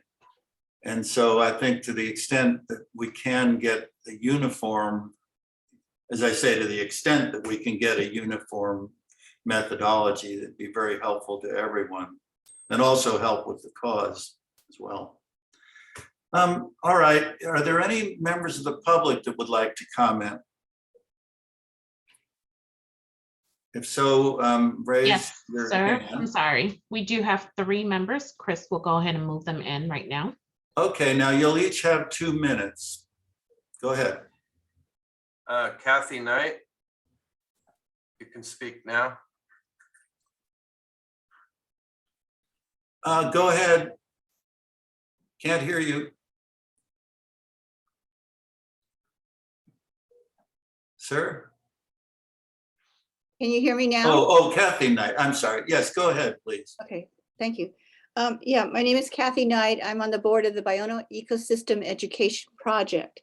And I have some concerns about one of the things you have for approval is about 49,000 going towards the Bay Foundation. And at the Biono wetlands here in Los Angeles, there's been some problems with the Bay Foundation here. And they support this massive bulldozing of this land. And I would ask you to please postpone approval. The Land Trust, the Biono Wetlands Land Trust has submitted documents that we completely support what they're saying. And the massive bulldozing would really destroy the mostly freshwater part of this land. And there's 3 freshwater aquifers there that should not have salt water brought in. And they don't seem to pay attention to these serious issues raised by the public. We're very concerned. We'd also would like to get a copy of the financial records of the past 5 years of the Bay Foundation, so we can see where all the public funds are going that they have received. And so we're asking you to please not give this funding until there's some real transparency going on about where this funding has gone in the past 5 years. We'd like to see their financial records. I don't know how we can do that, but we would really want to see that. Thank you. Okay. All right, next person. Walter Lamb, you can speak now. Is this, are you, Mr. Lamb, are you speaking on this item? On item 7? Yes, I am. Okay. Yes, I am. Yeah, okay, I'll try to keep it quick. Can I share? I know in the past, last time I was able to share my screen, and it looks like that's disabled. It would be great if I could share it. And while that's coming, so thank you. And I was really reluctant to speak on this agenda item today because really I wanted the comments today to just be focused on how grateful we are for the access that I've been using every day. I was just there this morning. But when, here we go, if I can just share this. When I did see this agenda item, I was concerned because, and I want to clarify some things. The concern here isn't about the bulldozers for us. It's about exactly what this project is for, right? Sea level rise, monitoring, coming up with consistent indicators. The concern that we have at the Bay Foundation, and it's not their rank and file staff that are out doing the work every day. It's the upper management putting this marketing gloss on everything that I think impedes, it works against the purpose of these types of projects. And every stakeholder, every member of the public has a stake in this being right. So we support the goals of having consistent metrics. Just quickly, I put into my letter, but I mean, the Bay Foundation devised a project and is implementing a project that has no performance criteria related to habitat restoration. And so I'm hoping that you can see why that's a concern to us, that it's not just these bickering groups at Bionda, but that if you care about these types of things, you want the objective science to shine through and not get coated with this marketing gloss. The biggest thing though is on the sea level rise. And I know that there's been some back and forth in this. I want to make clear, it's not that we went and did our own sea level rise estimates and we're asking you to believe us and not the people who did the EIR. We're asking you to believe the maps that are in the EIR. And so this one on page 270, what I really just want to call out is that, and I apologize, you can't see the bottom of this, but this is the restored habitats and sometime before 2030, but after the project is completed. And that was always going to be a fleeting moment in time. But now the timeline's inverted. This is never going to happen because the project is a 9-year project. If it started tomorrow, it wouldn't be finished by 2030. And so when we scroll down to the 2030, we get immediate loss of habitat where all the Belding savanna sparrow habitat is right now. If I just go to that real quick. And I understand that this might be confusing and seem like it's off topic. This is exactly what this project that you're talking about today is for. It's to protect things like Belding savanna sparrow, to protect biodiversity. And so we're just not getting an honest conversation about it. And that's 2 minutes, Walter. Thank you. Okay, thank you. Is there another person who wants to speak? Yes, is it Patricia McPherson? You can speak now. Thank you. Patricia McPherson, Grassroots Coalition. I would like to remind you something that I had just found out within the past few months is that Bionda is classified and was approved by the state registry through the Fish and Game Commission as a Title 14, Section 630 non-marine ecological reserve. This has never been alerted to anyone by the Conservancy. A Section 630 non-marine ecological reserve has specific purposes and goals. This is not a Section 1580 Fish and Game ecological reserve, which the Conservancy has written up in things. These are actual specifics for the reasons for which Bionda was acquired, which was to protect its freshwater resources, to protect its salt marsh, to protect the Belding savanna sparrow and its pickleweed habitat, and to protect the wildlife corridors within the setting that it has the wildlife corridor connections. What has occurred is, and what we would like from WRP is, for instance, in 2005, when it was approved under Section 630, the Conservancy wrote a letter, a contractual letter to the WRP that said, we want you to contract you to study Bionda for the preferred alternative of restoring and enhancing saltwater influence wetland habitats. Now, that is contrary to the purpose and goal for which the state acquired the land in the first place. So every time you see an application or a staff report that says this is okay under PRC code 31111 authorizing studies, it is not legal when they are contrary to section 31251, 31270 that says you can only have those contracts if you are adhering to what the land was acquired for. That has not been happening. Also, the Bay Foundation, contrary to section 31252 of the Coastal Act, violated Bionda by harming Bionda by never disclosing during their baseline studies of the illegal dewatering that was going on through illegal drains by the California Department of Fish and Wildlife and Playa Vista. These are the kind of exclusions. Patricia, that's 2 minutes, that need to be dealt with. Thank you. All right. Okay. If there are no more public comments, why don't we go ahead and do we have a motion to approve this item? Mr. Chairman, move to approve item number 7. Okay, Ms. Brownsy moves, and who would like? I'll to second, Mr. Chair, Gail Miller. All right, and Gail Miller seconds. Will you please call the roll, Ann? Yes, sir. Ms. Noddle, Aye. Ms. Brownsy, Aye. Mr. Cash, Aye. Ms. Miller, Aye. Ms. Gutierrez Grounded, Aye. Mr. Alioto, Aye. Chair Bosco. Aye. This motion passes. Agenda item number 7 is approved. Okay, thank you, Megan Martinez. Good job. We'll go on now to item 8, and Moira McKenzie is going to present that item. Moira?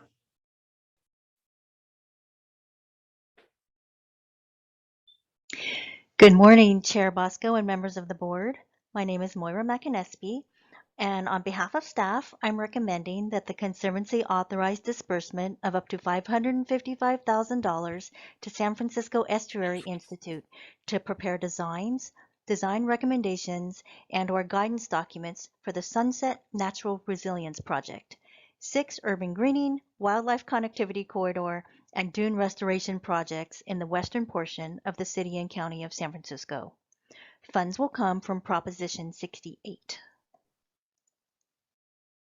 The overall project area is a little over 4,000 acres, bounded by the Pacific Ocean to the west, Sunset Boulevard to the east, and including the city's major open spaces from Fort Funston Lake Merced to Golden Gate Park to Land's End to the Presidio. This project came through our Climate Ready program, which, as you know, seeks to help communities, both natural and human, prepare for the impacts of climate change. The power of this project is how collectively the 6 projects work together to do this. A unifying theme is increasing biodiversity in an urban setting, but the projects will also individually address sea level rise, urban heat, green infrastructure, and recreation goals, all whilst making a dense urban environment a more livable, enjoyable, and resilient space. Before I get into the specific projects, I want to give a bit of context about the setting. We may traditionally think of biodiversity and habitat corridors in the context of large or untouched open spaces. Indeed, cities were once regarded as biological deserts, but there's growing evidence that cities can support surprisingly high levels of biodiversity. Connectivity across the landscape, that is, features that facilitate the movement of plants and animals, is one of the most important elements driving biodiversity in cities. Therefore, green space linkages are critical. So thinking back to the map of the major open spaces I showed earlier, although these open spaces are significant, they're currently isolated.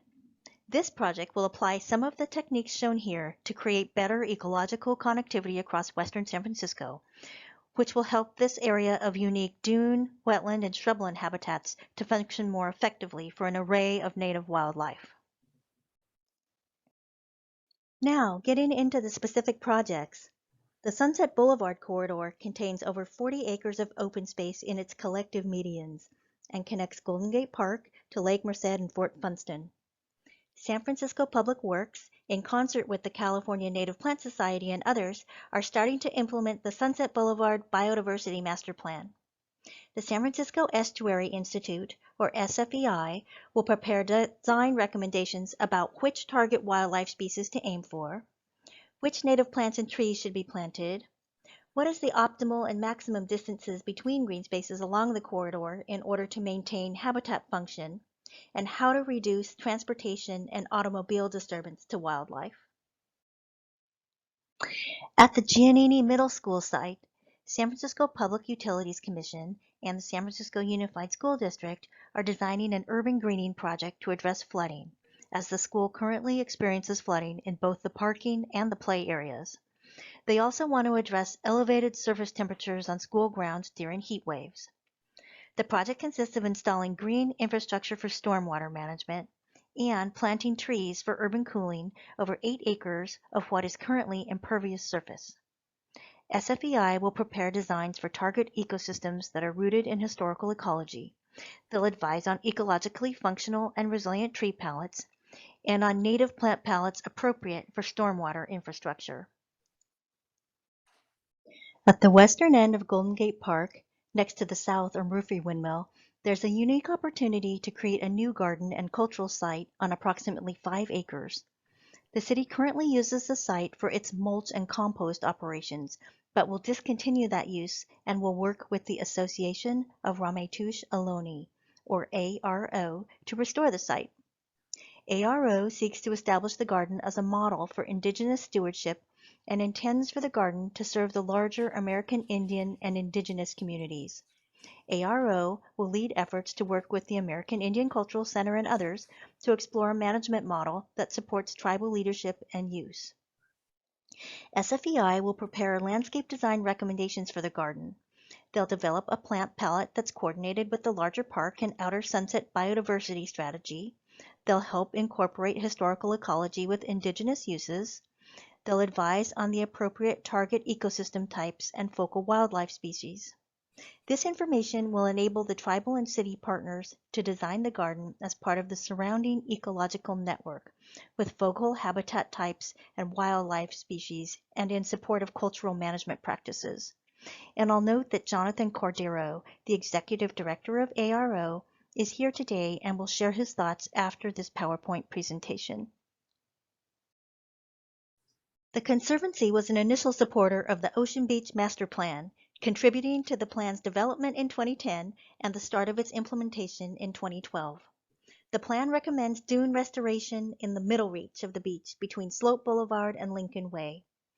Factors that need to be dealt with include continued shoreline erosion, dunes that have been significantly altered, for example, bulldozed flat, the fact that non-native vegetation is actually stabilizing some parts of the beach, that there are new sea level rise and flooding projections, and migration of wind-blown sand onto the Great Highway.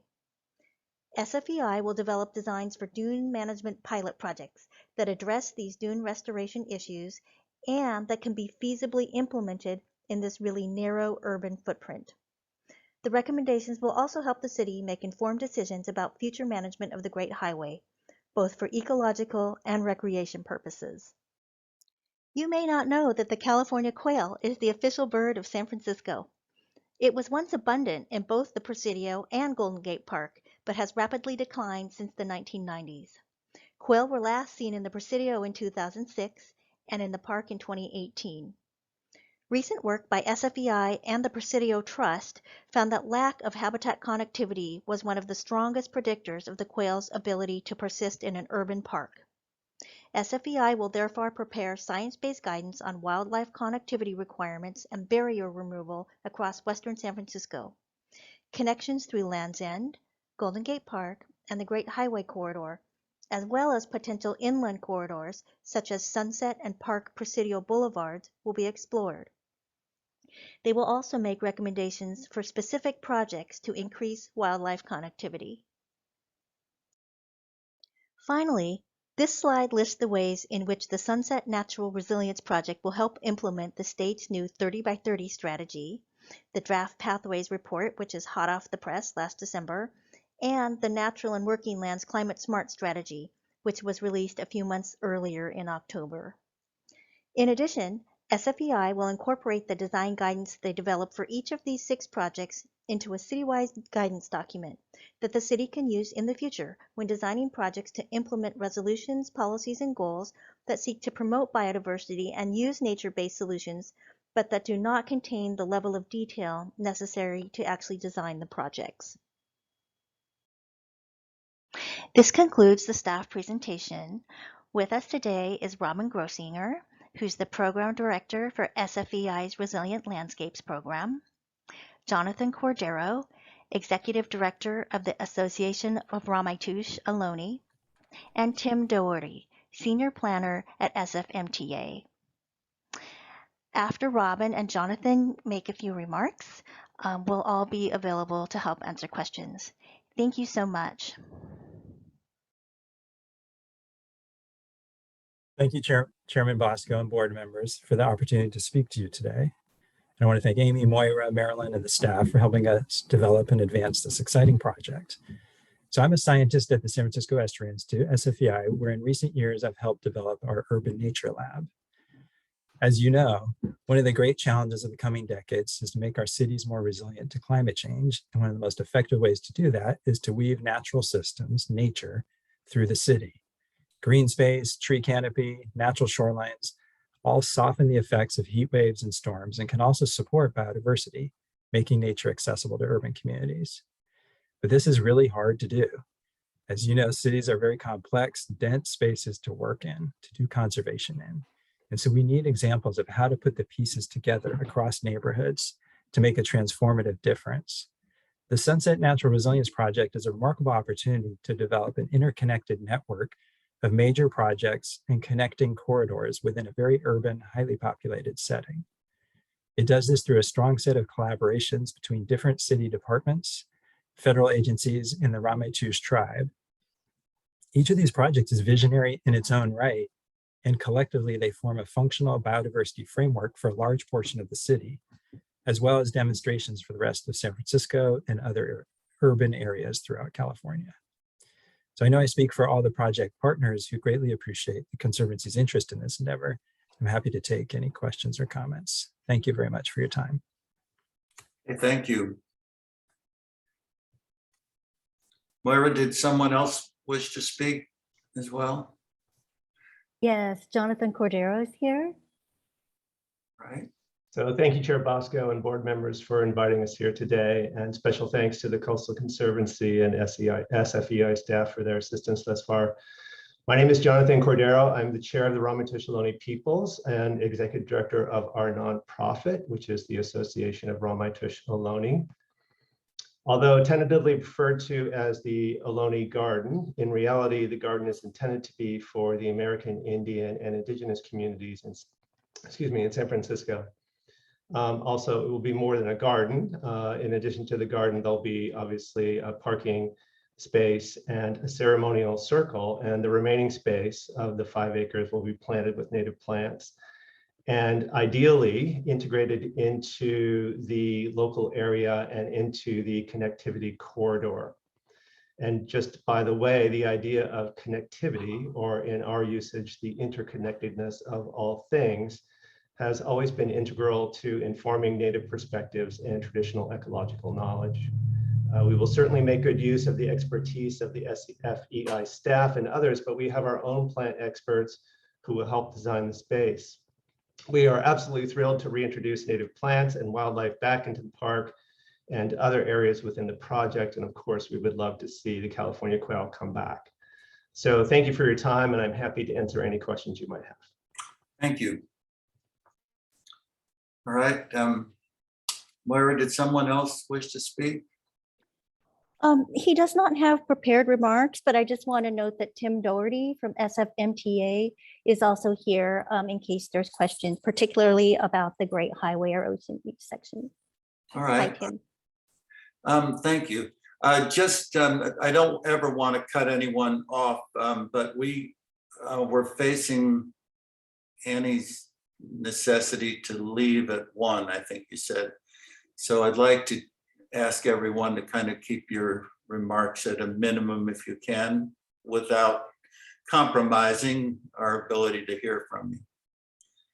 All right, having said that, do any of the board members have questions, comments?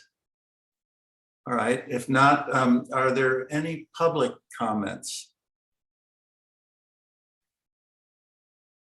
No? All right. No public comments. Okay. Could I have a motion that we approve item 8? Mr. Chair, it would be my great honor to support this program by moving for its adoption.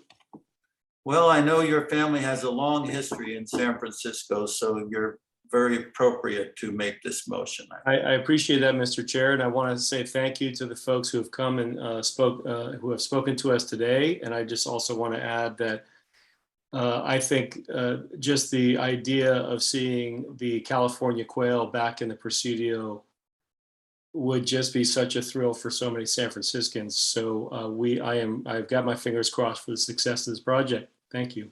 Good. All right. Could I have a second to this? Second. All right. Good. Ms. Brownsy, second. Ann, will you call the roll? Yes, sir. Ms. Noddle, Aye. Ms. Brownsy, Aye. Mr. Cash, Aye. Ms. Miller,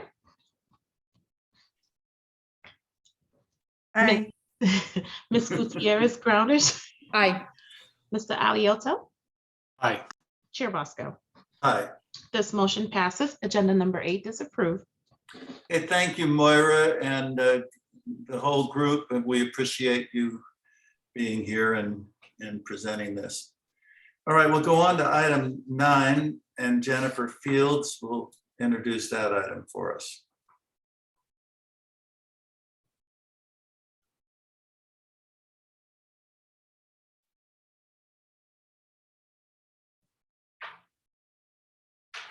Hello, item Chairman Bosco and item Conservancy. 5, okay.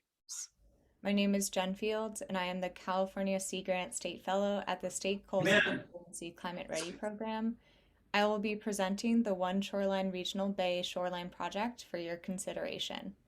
Staff recommends the Conservancy authorize a grant of $8 million to the San Mateo County Flood and Sea Level Rise Resilience District, or One Shoreline, to develop plans, designs, environmental review documents, and permit applications for a sea level rise and flood resilience project along Millbrae Burlingame shoreline, and to conduct regional planning and coordination activities throughout San Mateo County. San Mateo County has more people and property value at risk from the first few feet of sea level rise than any other county in California due to its intensity of development and expansive exposed shoreline along the Bay and Pacific coast. In order to meet this challenge through a holistic, aligned approach across jurisdictions, One Shoreline was established by Assembly Bill 825, Mullen in 2019, as an independent countywide special district to leverage funding and partnerships across jurisdictional boundaries to develop long-term resilience to sea level rise. Soon after it was established, One Shoreline brought together different entities to advance multi-jurisdictional projects that align and connect long-term sea level rise protection. The proposed disbursement is an appropriation from the general fund from fiscal year 2021 to 2022, specifically for this project. Budget Trailer Bill SB 170 Skinner in 2021 designated the One Shoreline project as a legislative priority. The work will occur between March 2022 and February 2026.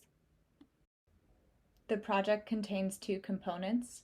The first component includes regional planning and coordination activities across San Mateo County. And the second component is a more site-specific sea level rise and flood resilience project along the Millbrae Burlingame shoreline, also known as the Millbrae Burlingame Shoreline Project, that is circled in red on this map, which I will discuss later in the presentation. The regional planning and coordination work will cover the entire San Mateo County shoreline that extends 53 miles along the San Francisco Bay and 56 miles along the Pacific coast and adjacent watersheds as seen in this project map. The regional planning and coordination component of the proposed project will expand One Shoreline's capacity to plan and coordinate partnerships and projects across the 20 city jurisdictions and unincorporated areas along the Bay and Pacific coast of San Mateo County. The proposed project regional planning and coordination activities will consist of developing new partnerships with other public entities and stakeholders, identifying new regional projects for shoreline resilience and habitat restoration, and facilitating enhanced coordination with Bay Area regional entities. One Shoreline's leadership on regional planning and coordination is necessary to ensure sea level rise and flood protection, recreation, and environmental enhancements are aligned and connected across these jurisdictions and planned in the context of neighboring counties. The Millbrae Burlingame Shoreline Project is located in the cities of Millbrae and Burlingame along the Bay shoreline as seen in this project map on the right. The study area includes tidally influenced flood-plain waterways, highlighted in red, and existing gaps in the San Francisco Bay Trail along the 11-mile project footprint. The project will be designed to provide flood protection against the Federal Emergency Management Agency, FEMA, 100-year flood event in approximately 6 feet of sea level rise, equal to approximately 10 feet above today's high tide. As the map shows, this flood plus sea level rise event would greatly impact the Burlingame and Millbrae communities, as well as regionally and internationally important infrastructure. Specifically, over $369 million in building assets and $2 billion in critical infrastructure will be affected by future sea level rise, and these numbers will only increase as several proposed developments are built. Critical infrastructure includes electrical distribution facilities, regional public transit corridors like Bay Area Rapid Transit and Caltrain, Intermodal Transportation Center, a regional water treatment plant, hazardous material sites, U.S. Highway 101, and the San Francisco International Airport, or SFO. The proposed project includes conducting studies and collecting data necessary for design and environmental review, conducting stakeholder and community engagement, developing design plans, and preparing draft environmental documentation under the California Environmental Quality Act and likely under the National Environmental Policy Act, and preparing regulatory permit applications. In carrying out this project, One Shoreline will collaborate with multiple jurisdictions and partners, including the cities of Millbrae and Burlingame, San Mateo County, Bay Area Rapid Transit, Caltrain, and San Francisco International Airport. This project also has $300,000 anticipated FEMA Building Resilient Infrastructure and Communities project scoping funds from the City of Burlingame in partnership with One Shoreline for this project. The Millbrae-Burlingame Shoreline Project offers multi-benefit goals to protect regionally significant infrastructure and communities from current and future flooding and sea level rise, while enhancing and prioritizing existing nature-based solutions and increasing recreation access for years to come. Overall, the project aims to take a holistic, multi-benefit, and multi-jurisdictional approach to shoreline protection projects and regional planning that can serve as a model for other regions facing impacts from sea level rise and coastal flooding. The project was designated as a legislative priority in 2021 and has strong support from the cities of Burlingame and Millbrae, as well as SFO, BART, and other key stakeholders. Thank you very much for your time. Len Matterman, the Executive Officer of One Shoreline, is here to give a few words, and we are both here to answer any questions you may have. Thank you, Jennifer.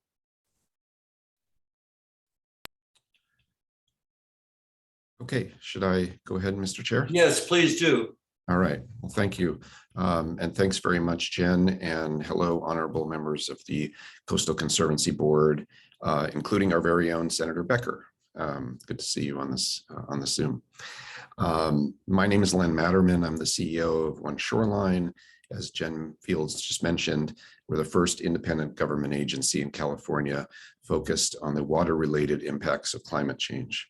And we're developing partnerships with the Spire Stormwater and water treatment plant folks for a county-wide cohesive water, wildfire, and drought resilient strategy that may be instructive to the Coastal Conservancy down the road.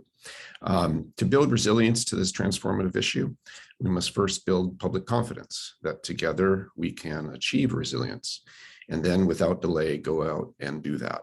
The task that Jen Fields described, funded in part by this grant, will help us move forward with that goal. This grant advances new protection, restoration, and trails along the shoreline and creeks in Millbrae and Burlingame and aligned with San Francisco International Airport. As one of the largest sea level rise projects in the state, it will demonstrate a proof of concept that the best way to tackle the great challenge of sea level rise is to work across jurisdictions with a regional implementation agency at the helm. Thank you for supporting One Shoreline to be that agency at this time. Our efforts can provide lessons learned as the Conservancy develops plans for coastal resilience, as was discussed earlier in the meeting.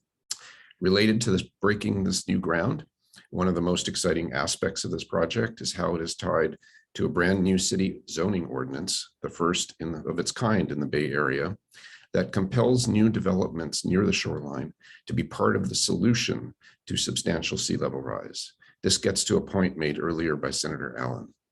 In Burlingame, starting now, city planning, private development, and this project along 6 miles of the city's shoreline all work together in service of the goal of becoming resilient to future climate-driven conditions.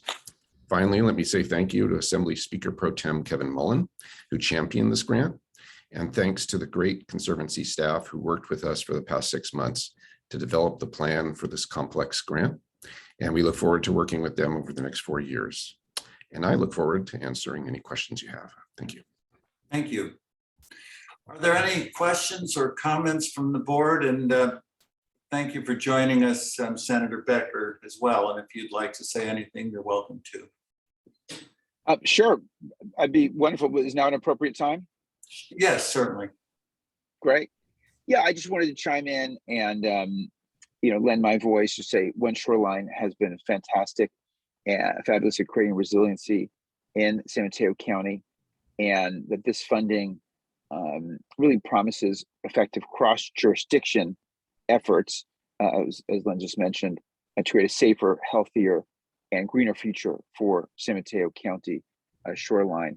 I was happy to vote to support the money last year in session, and I also join in thanking Assemblyman Mullen and his leadership. These dollars will protect low-income communities from flooding and bring economic well-being to Burlingame and Millbrae. It also provides opportunities for planning for resilience for the entire county. So I support One Shoreline receiving this funding now and look forward to working with them in the future. Thank you all for your support of this funding. Thank you. Thank you for your good work on this too. Very complicated, but obviously this is the right approach to have interjurisdictional approach to it. Good work. Okay, are there any comments from the board? Yes. I do. Yeah, as a native San Mateo resident, it's great to see this proactive planning. I've lost track though, where I see that the controversial development of Cargill was on your maps that you sent. Is this going to have any impact on that outcome, or where are things with the Cargill proposal in Redwood City?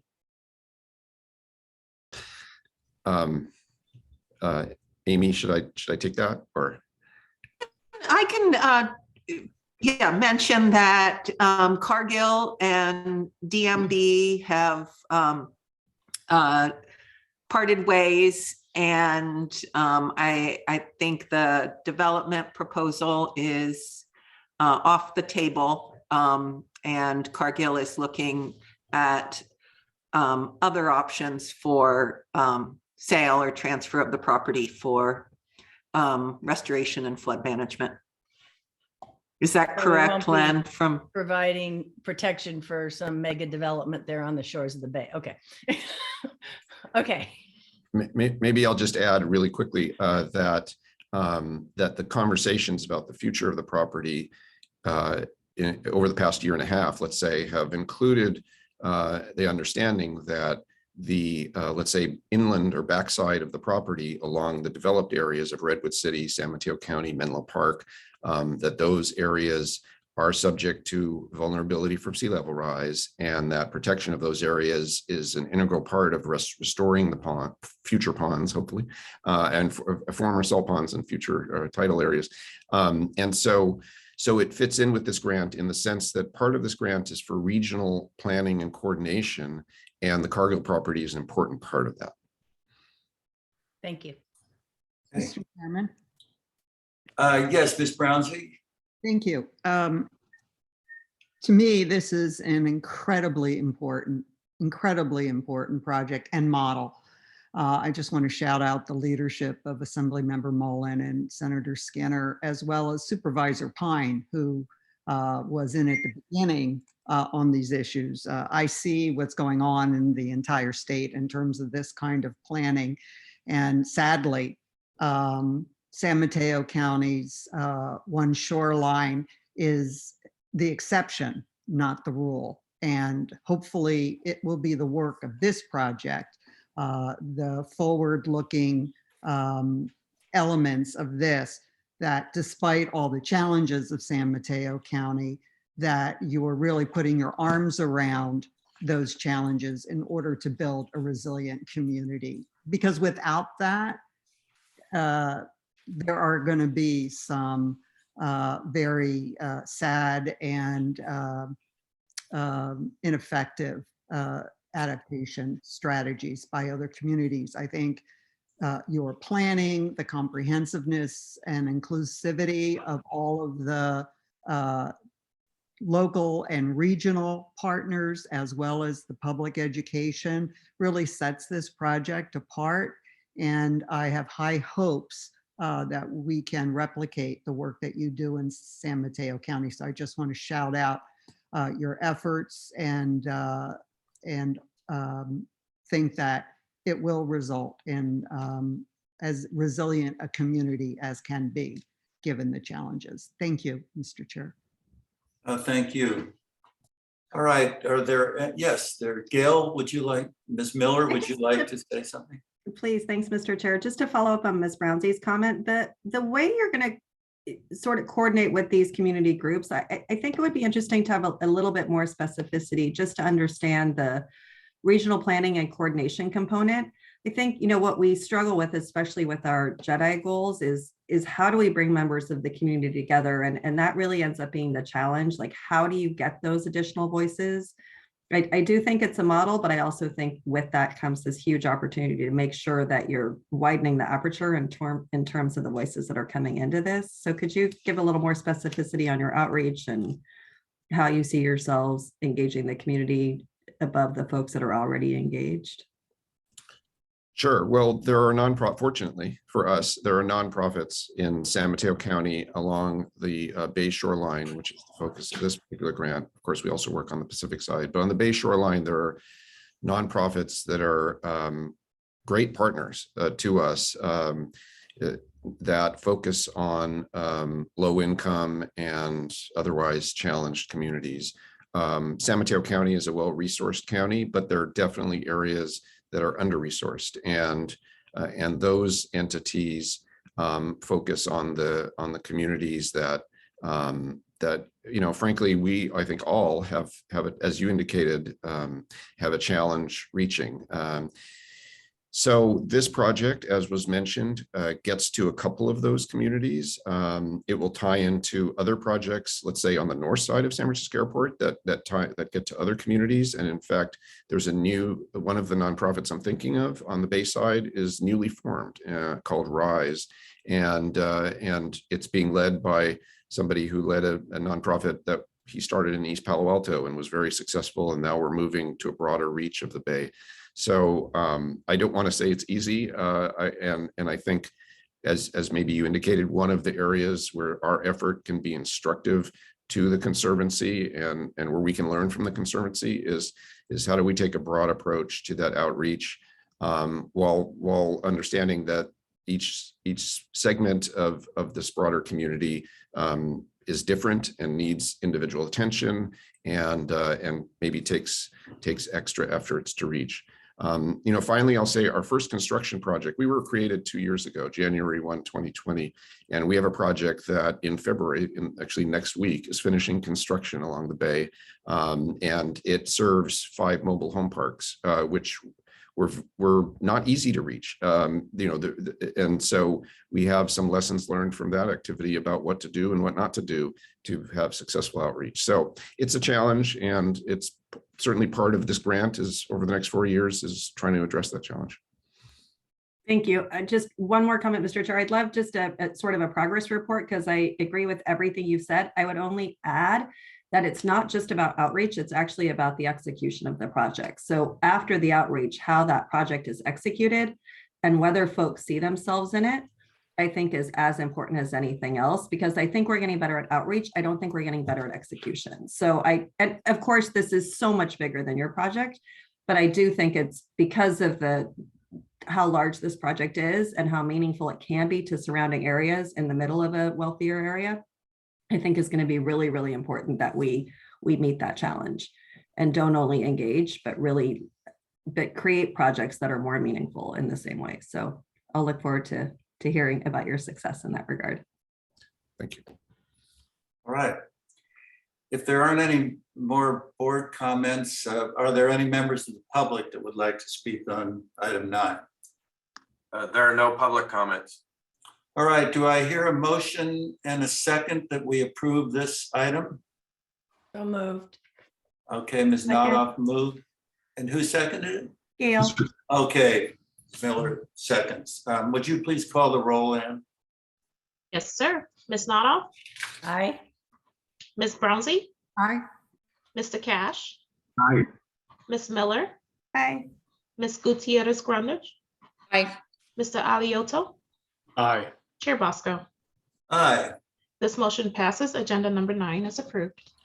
All right, thank you. Chair Jennifer. Bosco, could Yes. I just wanted to mention that Jen Fields has been a Sea Grant Fellow for the past year with the Coastal Conservancy. I think her fellowship is up in a week or so, and she's going to go on to studying tide pools in Southern California, which I kind of want to join her. That sounds really great. And I really want to wish her the best. Thank you. We all join in that, Jennifer, and thank you for this last project too, because it's a big one and a very good one for you to have on your resume, I'm sure. Good luck. Thank you very much. All right, we will go on to the next item, which is our last project, and Tom Gansberry will present that.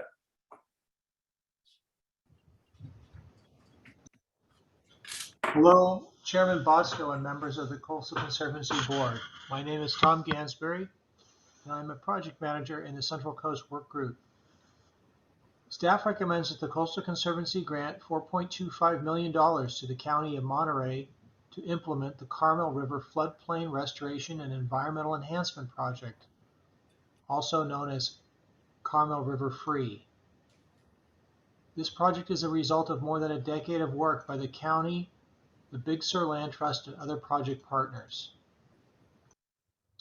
As shown in Exhibit 2 of the staff report, the Carmel River Free project is located along the lower end of the Carmel River and mostly east of Highway 1. This project is part of a large effort by local, state, and federal agencies and nonprofit groups to restore the Carmel River watershed for steelhead and other aquatic species. Please feel free to contact me if you'd like to hear more about those other projects.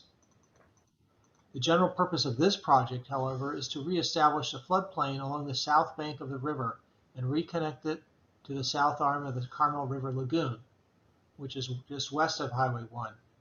The project will result in many benefits, including reestablishment of that 100-acre floodplain for riparian and wetland habitat, which will have benefits for steelhead, California red-legged frogs, and western pond turtles, among other animals. A significant reduction in flooding on the north side of the river. This area is a mix of commercial and residential development and currently floods in something like a 1 in 10-year storm. This project could reduce flood levels by as much as 4 feet in a 100-year storm. And retention of water on the floodplain will lead to increased groundwater recharge.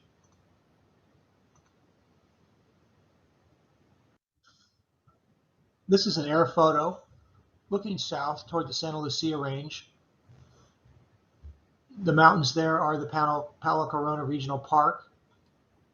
The Carmel River Free project area is being farmed. It's in brown. And then over to the right is Highway 1. This project is a long-standing effort by the Big Sur Land Trust and dates back to the 1980s. The Conservancy funded the first conceptual plan in 1998 and then approved a second planning grant in 2008 and had secured 2 National Coastal Wetlands Conservation grants from the U.S. Fish and Wildlife Service for this project.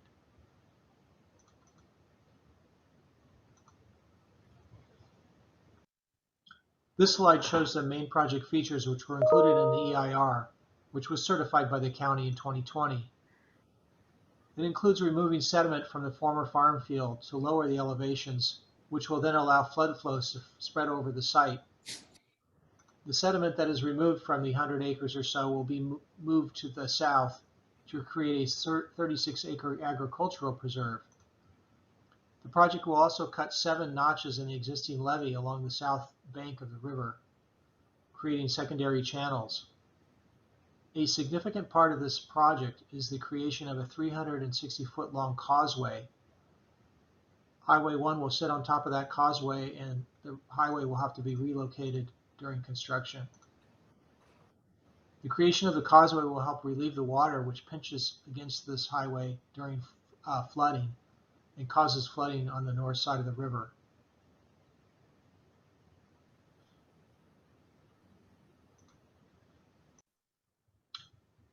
These are photos of Highway 1 looking north and south. Note that the photos do flatten out the perspective, but there's quite a drop in elevation from the highway down to the site.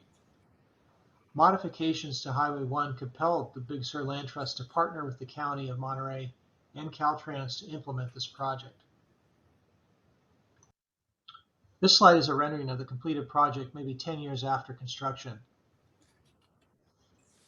This project will allow the Big Sur Land Trust to finalize public access plans and construct a trail that will connect the Carmel River Beach and Lagoon State Park to the Palo Corona Regional Park, which is off to the east.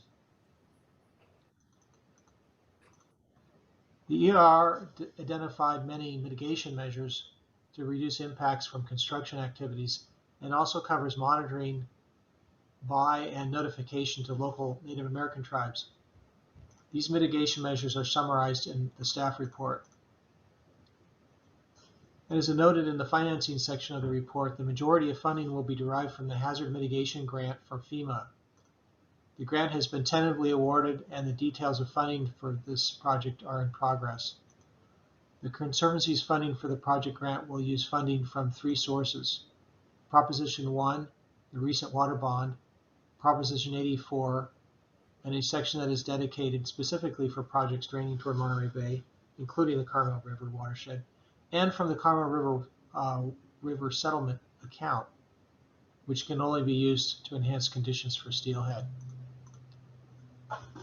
Through a multi-party agreement, the Big Sur Land Trust will be responsible for long-term management and maintenance of the site. And this concludes my presentation. I'll be available to answer your questions on this. Thank you. Thank you, Tom. Are there any questions, comments? I just had a question on the causeway. Is this the last of the funding for that? I know there's been a lot of back and forth over the years. I've been keeping an eye on this project for, it seems like almost 20 years, but I know it is not. But very excited to see this get to this point, and hoping that this is the last that we'll need to see, and that the project will be able to move forward now, because it's such a complementary project to what we did upstream with the removal of the dam and everything. Yeah, thank you. It is a complicated project. There are a lot of and there's a lot of connections to other things that we funded, including the Palo Corona open space, which is in that, off in the distance in that photo. And I have Shandy Carroll from Monterey County. She's a project manager from the Housing and Community Development Department. She's on the phone as well, and she can probably get into the details of the funding even way better than I can. But the shorter answer I would say is that FEMA grant is pending. It's significant, and that would pay for the majority of construction. Our funding would be complementary, as well as some of the other funding from Sacramento. But and this is for construction, so I think we're the goalposts are, we're out there. So do you want to add anything to that, Shandy? And also Rachel Saunders is available. She's with the Big Sur Land Trust. She's Director of Conservation. She's not a panelist, but she's available also. We can get to her on the Zoom call if we want. But Shandy, do you want to add anything about the funding and where we are with that? Thank you, Tom. No, you've done a great job just describing the project and everything involved. It is a lot. This project is a lot, so there's a lot of parts and moving parts to it. With the award of the FEMA grant, the project will be fully funded. But as we get, I say that with the caveat that as we get more detail of the project design plans and move into the 100% design phase, our last cost estimate was in 2020, and we expect it might go up a little bit.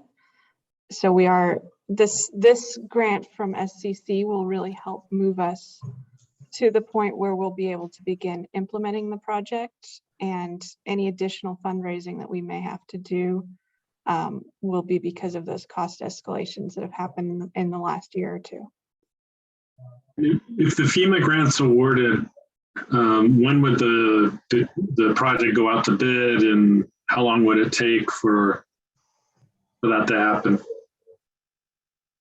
So the schedule right now, we're in a pre-construction and final design phase. Where our schedule is to start doing floodplain restoration on the east side of Highway 1, or the old Odello East farmland, at the end of this year, and then finish up the causeway design plans and the final restoration plans and start that work in early 2024. So we'd go out to bid in 2023. Great. Mr. Chair, when it's time, I'd love to move this project. Well, then we're going to give you a chance to, for sure. Are there any other comments from the board? Yes, Kara Woodruff. Hello, everyone. I'm the Senior Policy Advisor for Senator John Laird, and he is an enthusiastic supporter of this project, and you may have seen his letter of support that was submitted on it. So I just wanted to bring that to your attention.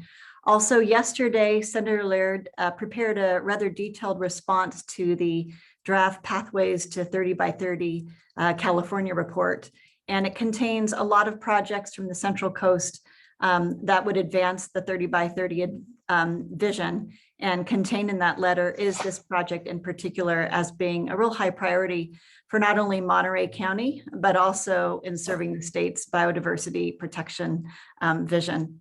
And if you wanted to receive a copy of the letter of that report, my email address is up here on the screen. Feel free to let me know, and I'm happy to pass it along. I did provide it to Tim Duff, who is a Central Coast project manager as well, and I know he's passed it along. But long and short of it is, Senator Laird is an enthusiastic supporter of this project, and I think it's just a terrific template for nature-based solutions, and want to encourage your support. Thank you. Thank you, Kara. And Amy, I'm sure you'll probably get a copy of the letter too. So thank you. Thank Senator Laird on our behalf too. All right. Are there public comments on this item? There are no public comments. Oh, wait, sorry. We have Rachel Saunders. Okay, go ahead, Ms. Saunders. Thank you so much, Chairman Bosco and board members and Conservancy staff. My name is Rachel Saunders. I'm the Director of Conservation for Big Sur Land Trust. We're a co-sponsor along with Monterey County of the Carmel River Free Project. We are enormously grateful for the enduring support of the Conservancy for the CR Free Project, and want to thank Tom Gansberry and Trish Chapman and Mary Small for all of your efforts over the years, and also to the California Natural Resources Agency, Brian Cash. It does feel like 20 years. And as well as Senator Laird in his position as the chief of the Natural Resources Agency, and also now a senator, and Assemblyman Stone, all in support of what I think we all agree is a landmark project. It's a critical project for the local community living along the river. It achieves, as has mentioned, the key objectives of the state 30 by 30 initiative. It's a flagship project for the Big Sur Land Trust. We look forward to implementing an adaptive management plan once construction is complete. We have raised over $2 million from local private donors for a project stewardship fund, which is certainly a wonderful reflection of the community's support for the project. So thank you very much. I appreciate the time. Okay, thank you, Ms. Saunders, and thank you for your work. All right. We have one more raised hand. All right. First name is Christina. All right, Christina, you're on.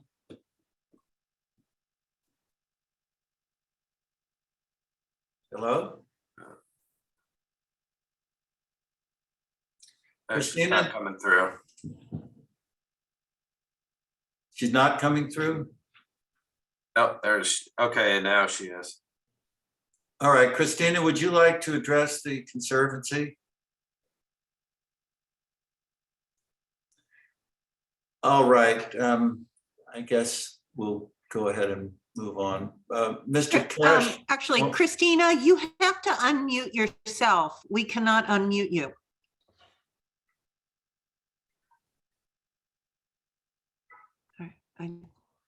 All right, we're going to have to move on. Mr. Cash moves. Who would like to second this item?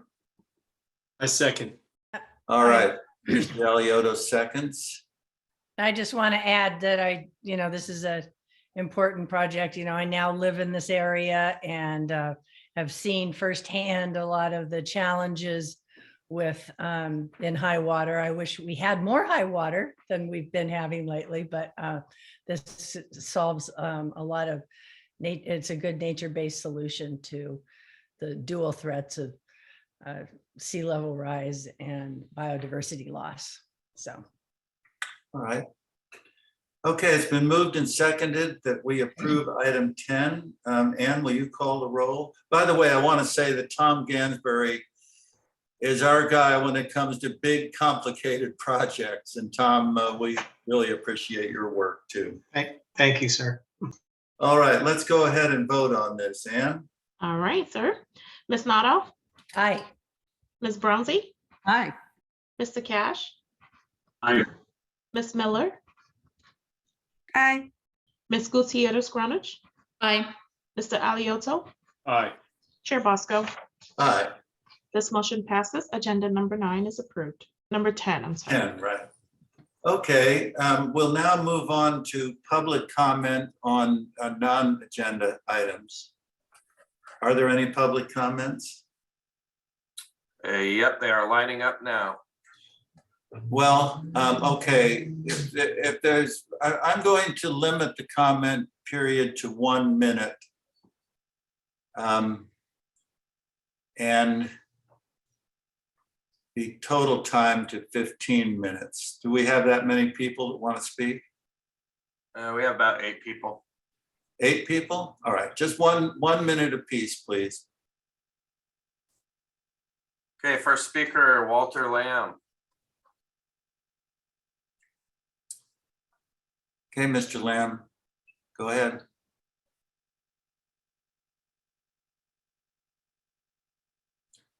All right, who's the next speaker? He's coming Oh, through. there he is. Okay. So is it, again, sorry, possible to share my screen just quickly? Great. Okay, so this is just a thank you. And this is some alkali sea heat that the Bina Wetlands want to thank you for the access that your efforts led to. These are some Cub Scouts who came, they're walking on the trail that had been closed for about 6 years and seeing the mountains in the background. This is a northern flicker. I'll skip ahead here. You can hear it calling. It's a type of woodpecker.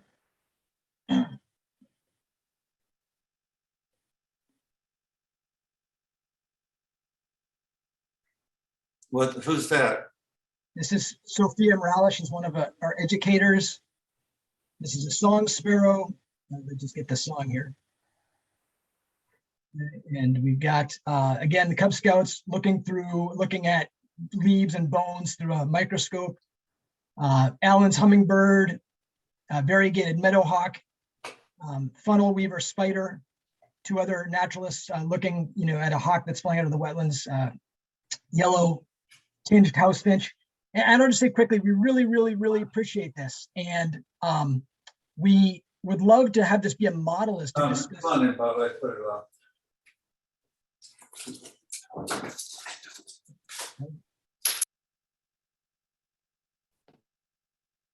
Walter, that's 1 minute. Thank you for your comments.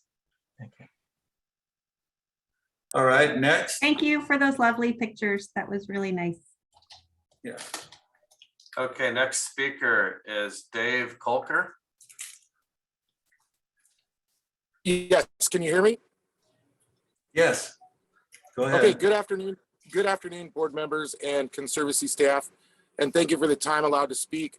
My name is Dave Kolker. I am the current commissioner for District 3, Ventura County with the California Sea Urchin Commission.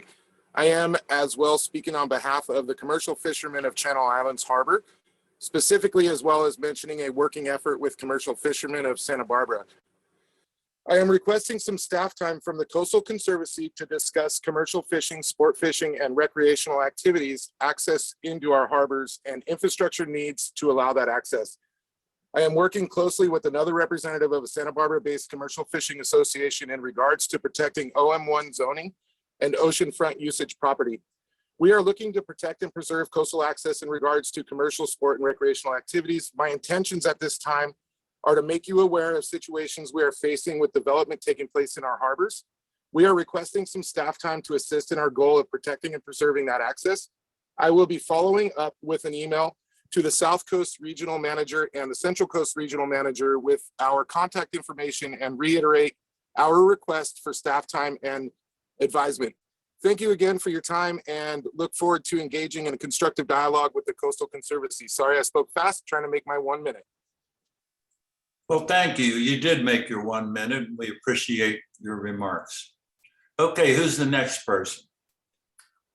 Next speaker is Jeff Mawson. Okay. Hello, Chairman Bosco and members of the commission. I'd like to thank you also for your time. I'm a commercial fisherman based in Santa Barbara, California. I've been a fisherman and a recreator, raised a family here over the past 45 years. And I underscore what the previous speaker said, Mr. Dave Kolker. We would like some advice from you guys, actually, because as the gentrification is happening in the coastal zone, we're losing access to OM1 zoned property as mandated by the Coastal Act.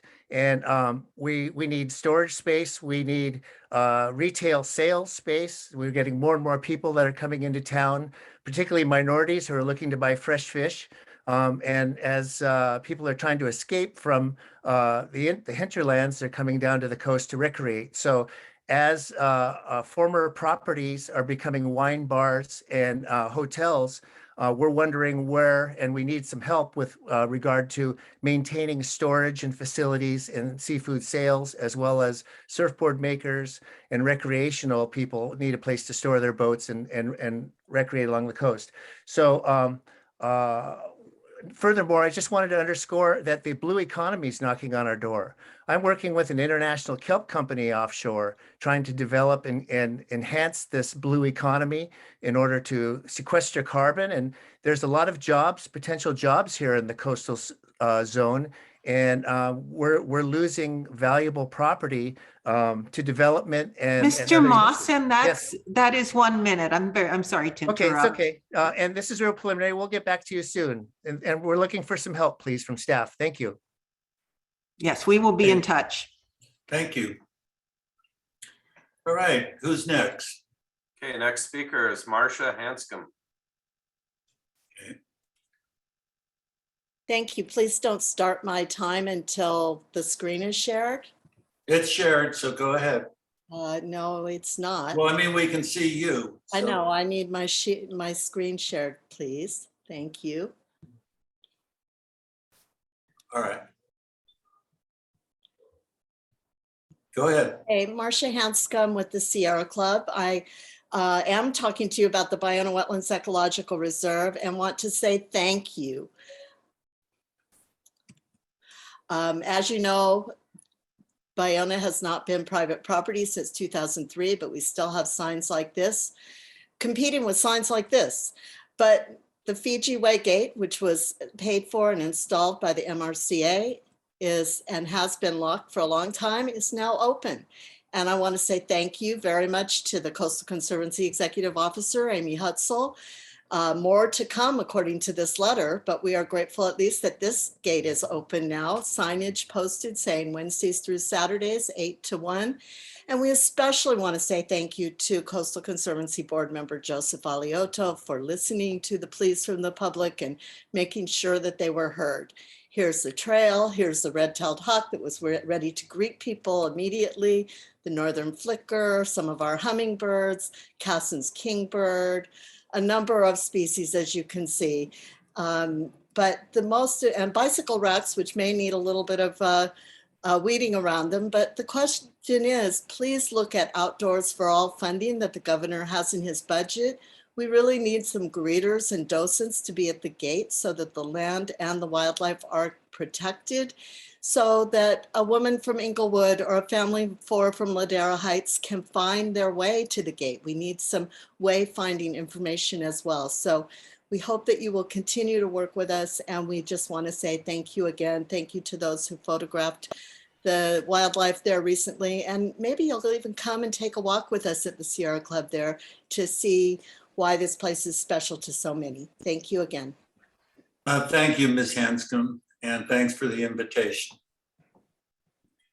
All right, next. Next is Patricia McPherson. All right.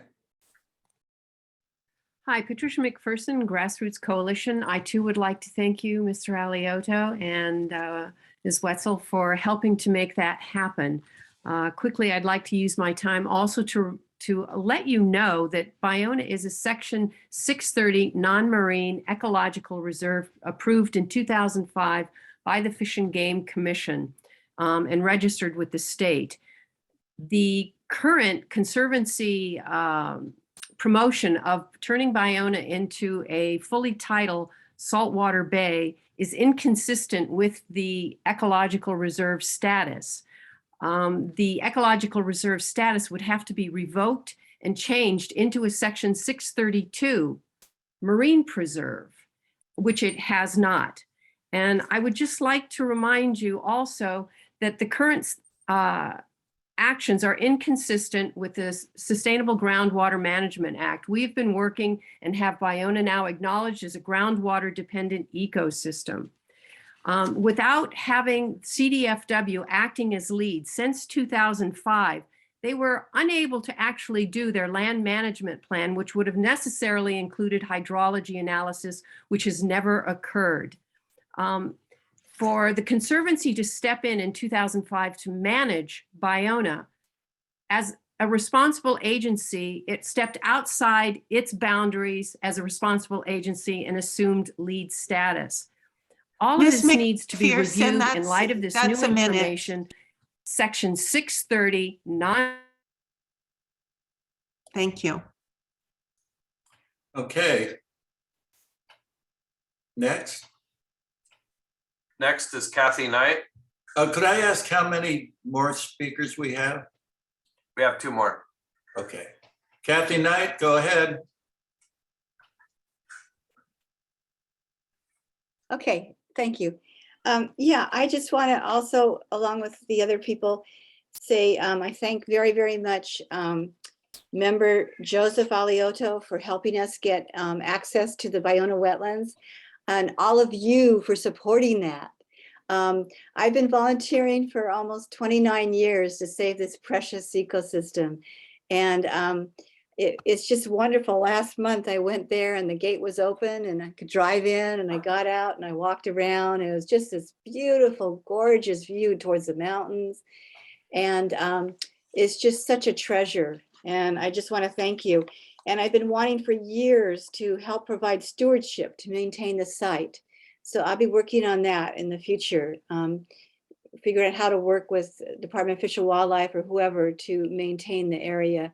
But it's such a treasure, and I'm so happy to finally be able to get to be out there and walk on it. Thank you so much. Great. Well, thank you for your comments. All right, who's next? Next is Gabrielle Crow. Go ahead, please. Let's see. Hi, good afternoon. Miha, and good afternoon to the Honorable Board. My name is Gabrielle Crow. As you guys have seen me on several of these different meetings, I'm on the Tribal Council for the Gabrielino Shoshone Tribe of Southern California. I also work with the Ballona Wetlands Land Trust in regards to their nature education programs. I just wanted to come to the meeting today just to express my gratitude to the entire Conservancy Board, as well as specifically to Mr. Alioto and Ms. Hutzel on getting us access that we've been requesting.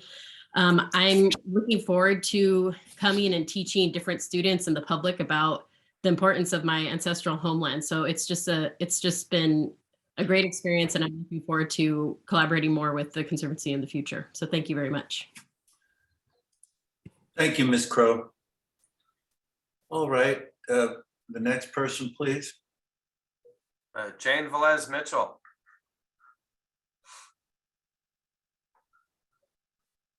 I have a screen to share. I also sent in the video, but I can share the screen. Please start the video after I share the screen. I am sharing the screen now, and I want to make sure that it is that you can hear it. Where is the capacity to hear it? Can you hear this? Hold on. Can you hear that?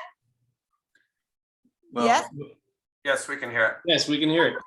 To bulldoze the Ballona wetland, I knew I had to come here today to speak up against this project that will destroy the largest remaining wetland in LA County. Follow the money. Beneath the surrounding wetlands is a massive methane gas storage facility. There are pipes and wells throughout this ecological reserve. This publicly regulated utility wants to upgrade its fossil fuel infrastructure that would enable them to continue their operations on the LA coast for decades to come. Instead of standing up for simple common sense and protecting the environment, this has become about defending and promoting the fossil fuel interests that seek to demolish the wetlands to fix the deteriorating so-called gas wells and pipes that lie underneath it. And that is the truth. The last thing that we need when we are in a crisis of climate change is to build new fossil fuel infrastructures, especially at the massive expense of the species who live here and the local communities who want to protect it. I don't want this place bulldozed. I do not want this place destroyed. The children do not want this place destroyed. The people who are trying to bulldoze the wetlands are trying to use our children as an excuse, and it's a lie, to cover up their true interests, which are greed. Please. Ms. Velez Mitchell, is that, are we almost done? It's over a minute at this point. How much longer for this video? How wonderful they are, and how beautiful of a resource this is for all of us. I think it's just about over. Oh, It yeah. is.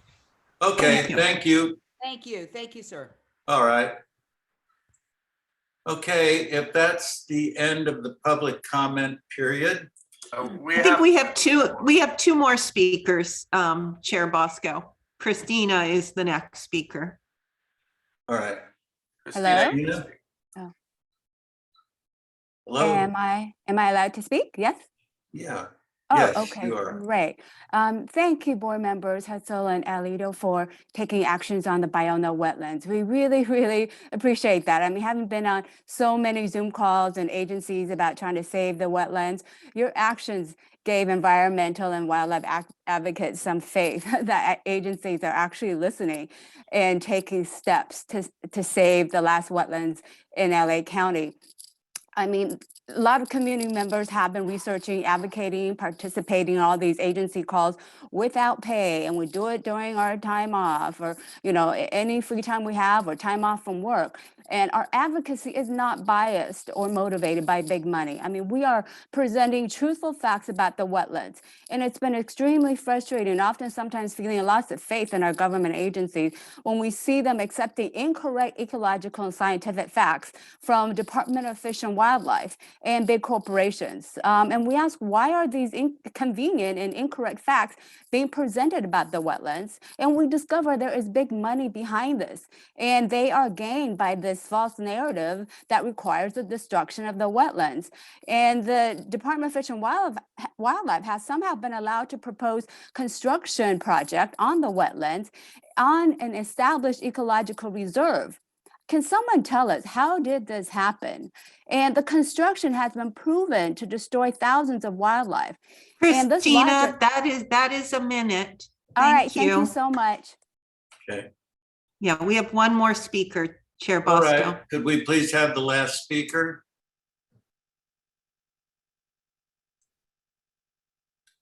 All right, Robert Jan van der Hoek. Please go ahead.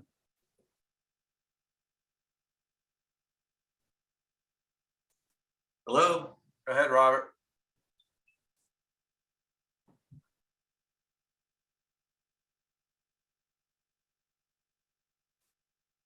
Robert, you have to unmute yourself.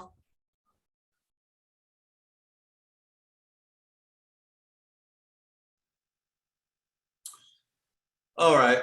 I think we probably have to call an end to the public comment period. Do we have a need?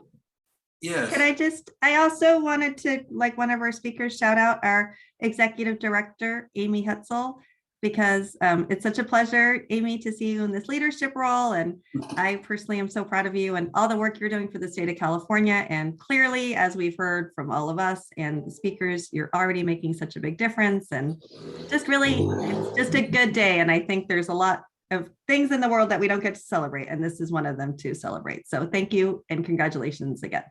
I would sure second that, Gail. Just a few days ago, I spent an entire day with Amy and other members of our staff looking at major wetland projects in Sonoma and Marin County. And I was so proud of Amy because she represents the Conservancy just very, very well. And I look forward to a really good relationship over a long period of time, probably with many different board members.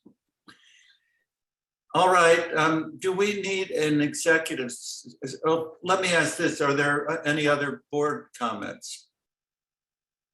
All right, do we need Chair Bosco, may I speak briefly?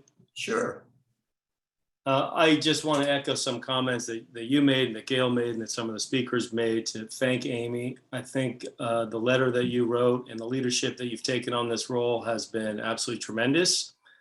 And it's a wonderful, I think, omen for things to come and how well that you have, how well you've represented this group. I also want to say thank you to the folks who spoke publicly, Mr. Lamb, Ms. Hanscom, Ms. Crow, Ms. Knight, a number of others. And it's so nice to hear some positivity and to see some good coming from what we are doing here. I know that we have had many disagreements over the months, but I really do appreciate the vigor with which you've pressed your arguments. And I think that I just want to say thank you for sharing those wonderful photographs that I think have been a highlight as well. I assure you that notwithstanding your kind words about me personally, and I appreciate that this was it had nothing to do with me. This was the work of our entire Conservancy and in particular the work of our leadership. So I want to say thank you to that leadership and to the folks for speaking today. Thank you, Mr. Chair. Great. Yeah, and Chairman, I just want to say, I would love to think that the letter was what did the trick, but I also just really want to thank the California Department of Fish and Wildlife who staffed up and were able to open the gate. Well, the gate's open, so that's good. Speaking of which, do we have to have a closed session? No closed session today. Okay, Thank you, Amy. All right, then we will stand in adjourned, and our next meeting is on March 24th, which will be another Zoom meeting, maybe our last, let's hope. And goodbye, everyone, and Godspeed. Good to see everyone. And I'm so Bye. excited we have Chair Brownsy on our Conservancy too. Yeah, that's Excellent. nice. That's also very exciting. That's my other comment, Chair Bosco. All right, everyone, so long. Take care. Thank you.